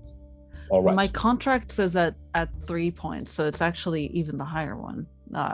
Castigate. All right. So Yeah. that I think that's if you notice that he's breaking the deal, you can basically cast a cantrip on him like he's standing Yes. right in front of you. Yes, All right. I'd like to do that. So Damn law. And then Bringing down the law. yeah, I mean, we have to, keep him to his word somehow. This freaking True. Nosferatu freak. Yeah, weirdo. Yeah, I'll use Fae then. I guess. all right. It has In something that to do with me. case, you used a. His banality is pretty high. The location as well. You used a bunk. That would be art plus the lowest incorporated realm. So Fae in that case against difficulty 8, please. Okay, so contract and Fae, right? Exactly. That would be 6, I believe. Difficulty 8, you may spend a willpower if you'd like. I don't need to. No ones. I That's have good. 2 8s and a 9, so 3 successes. All right. Yes. Hell He yeah. takes out a very noble looking pen and a fountain pen and signs the contract. Contrary to his looks, he has a pretty nice signature, like someone who's used to signing a lot of documents, but has taken out the time to make his signature look good. Mm. Although he signs with G.A. Montrose. Understandable. So the deal is done. I think that my that everyone sees me just go, and then I will fold up the contract, put it in my briefcase. I've made a copy for him as well, of course. I hand that over to him, and then I stand up, I straighten my tie, and I go, well, good doing business. Pleasure doing business with you. Once you have dealt with the problem one way or another, he looks over at Duster, and Duster, your cell phone rings just once. Now you can call me. No problem. Quickly, how much temporary banality have we got while we've been here doing this? I'll have you roll against that once you're out of the house. Fair enough. Yeah, so I think we leave now. It's Very quickly. let's say it's been long enough. Yes, it's hurried steps. I bid you farewell. Farewell. And with that, once you are out of the house, it's like you can breathe again. But how well can you breathe? Roll your current Glamour, please. Difficulty 8. Current That ban- all of us or just the two of them? All of us. We've all been in the house. So. Yeah. So we roll the number of Exactly. glamour That's what I dots, see. glamour points we have. Exactly. Not the Okay. dots, but the point. The Oh, points. Right, difficulty 8. 2 successes. Like to spend the Everything is below 8. Yeah, same. Ouch. So I would like to spend a willpower, please. Thank you very much. Yes, sure. I will spend the free willpower that I had, the temporary willpower. Perfect. All right. I have failed. I do not have any successes. I've also rolled 3 1s. Ouch. Oh no! I don't. I can Let spend me a just check willpower. if you can even botch that, because it might be the case that you can't. In that case, you just failed. Yes. I was just like, oh, Oh. Ouch. yeah. Well, the good news is you can botch this roll, as far as I can see. So, hooray! Thank God. Still, those of you who didn't make the roll, you suffer a total of 3 temporary banality. Those who managed it suffer 1. Does Okay. my CD curse double temporary banality as well as permanent banality? I know it does permanent if it does temporary. I think it does, actually. Okay, so that's 6 that's temporary bad. banality. Yep, you all feel dirty, tainted almost, like you've been somewhere you shouldn't have been, and now you've got dirt on your clothes and it won't go off. So for the first time, his temp banality is higher than his glamour. Wait, so did I succeed or no? I spent a You willpower. did, since you spent a willpower. Got it. So no banality for me? One. One Oh, temporary one, banality. okay, One got it, temp. Got it. Understood. And because I succeeded, I had 2 successes. Still 1 temporary banality. Okay. This more of a save or suck thing. Yep. Oh, it's fine. It's only temporary banality. Just don't let it. I just can't get 4 more. Otherwise, that becomes permanent banality. All right. Well, Then it grows bad. Yeah, but these aren't. We have more of these people that we have to deal with tonight. Do you think if all of them are so banal, we might be in trouble. what I think is that it was just a structure that was quite banal. I think that the people themselves are much easier to deal with. People, I say, while they are not truly people. I've made the contract so that whenever he breaks it, I will hear it and be able to cast a spell on him immediately. So, we will know if anything goes wrong. let's just look at the moment for now, all right? Let's not look too far into the future and become too anxious of these beings. We are fine. We've got this, all right? Casinos. Casinos, indeed. You got a list of casinos where apparently Montrose sees some difficulties arising. As the camera pans out over Las Vegas at night, you slowly but surely become small, unimportant specks among the desert. But sometimes the smallest variable can make the biggest difference. What kind of difference? I think we will find out in the next episode of Changeling, Viva Las Vegas. Good night, everybody. Yay! I hope you all had Okay. fun. I did, that's for Oh, I sure. did. Definitely. Absolutely. I've been looking Wonderful. forward to playing Changeling since we started getting ready for it. Listening to a Yes. playlist I Yeah. built, reading this tome that's so immense. So much. Mhm. There's so much in there. So I hope I could live up to the expectations. It With that was being really, said, really good. let's go over to the shameless self-plugs, shall we? Yeah.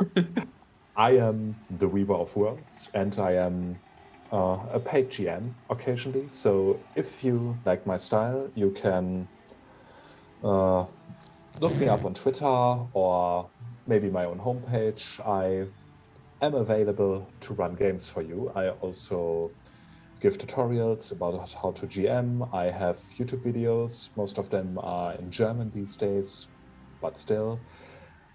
I do a lot of all things role-playing, basically. And with that, let's go over to the others in our tried and tested roundabout, I think. So, Krifu. Yeah, hi everyone. I am Krifu Bernal. I have been playing your Selking Knight.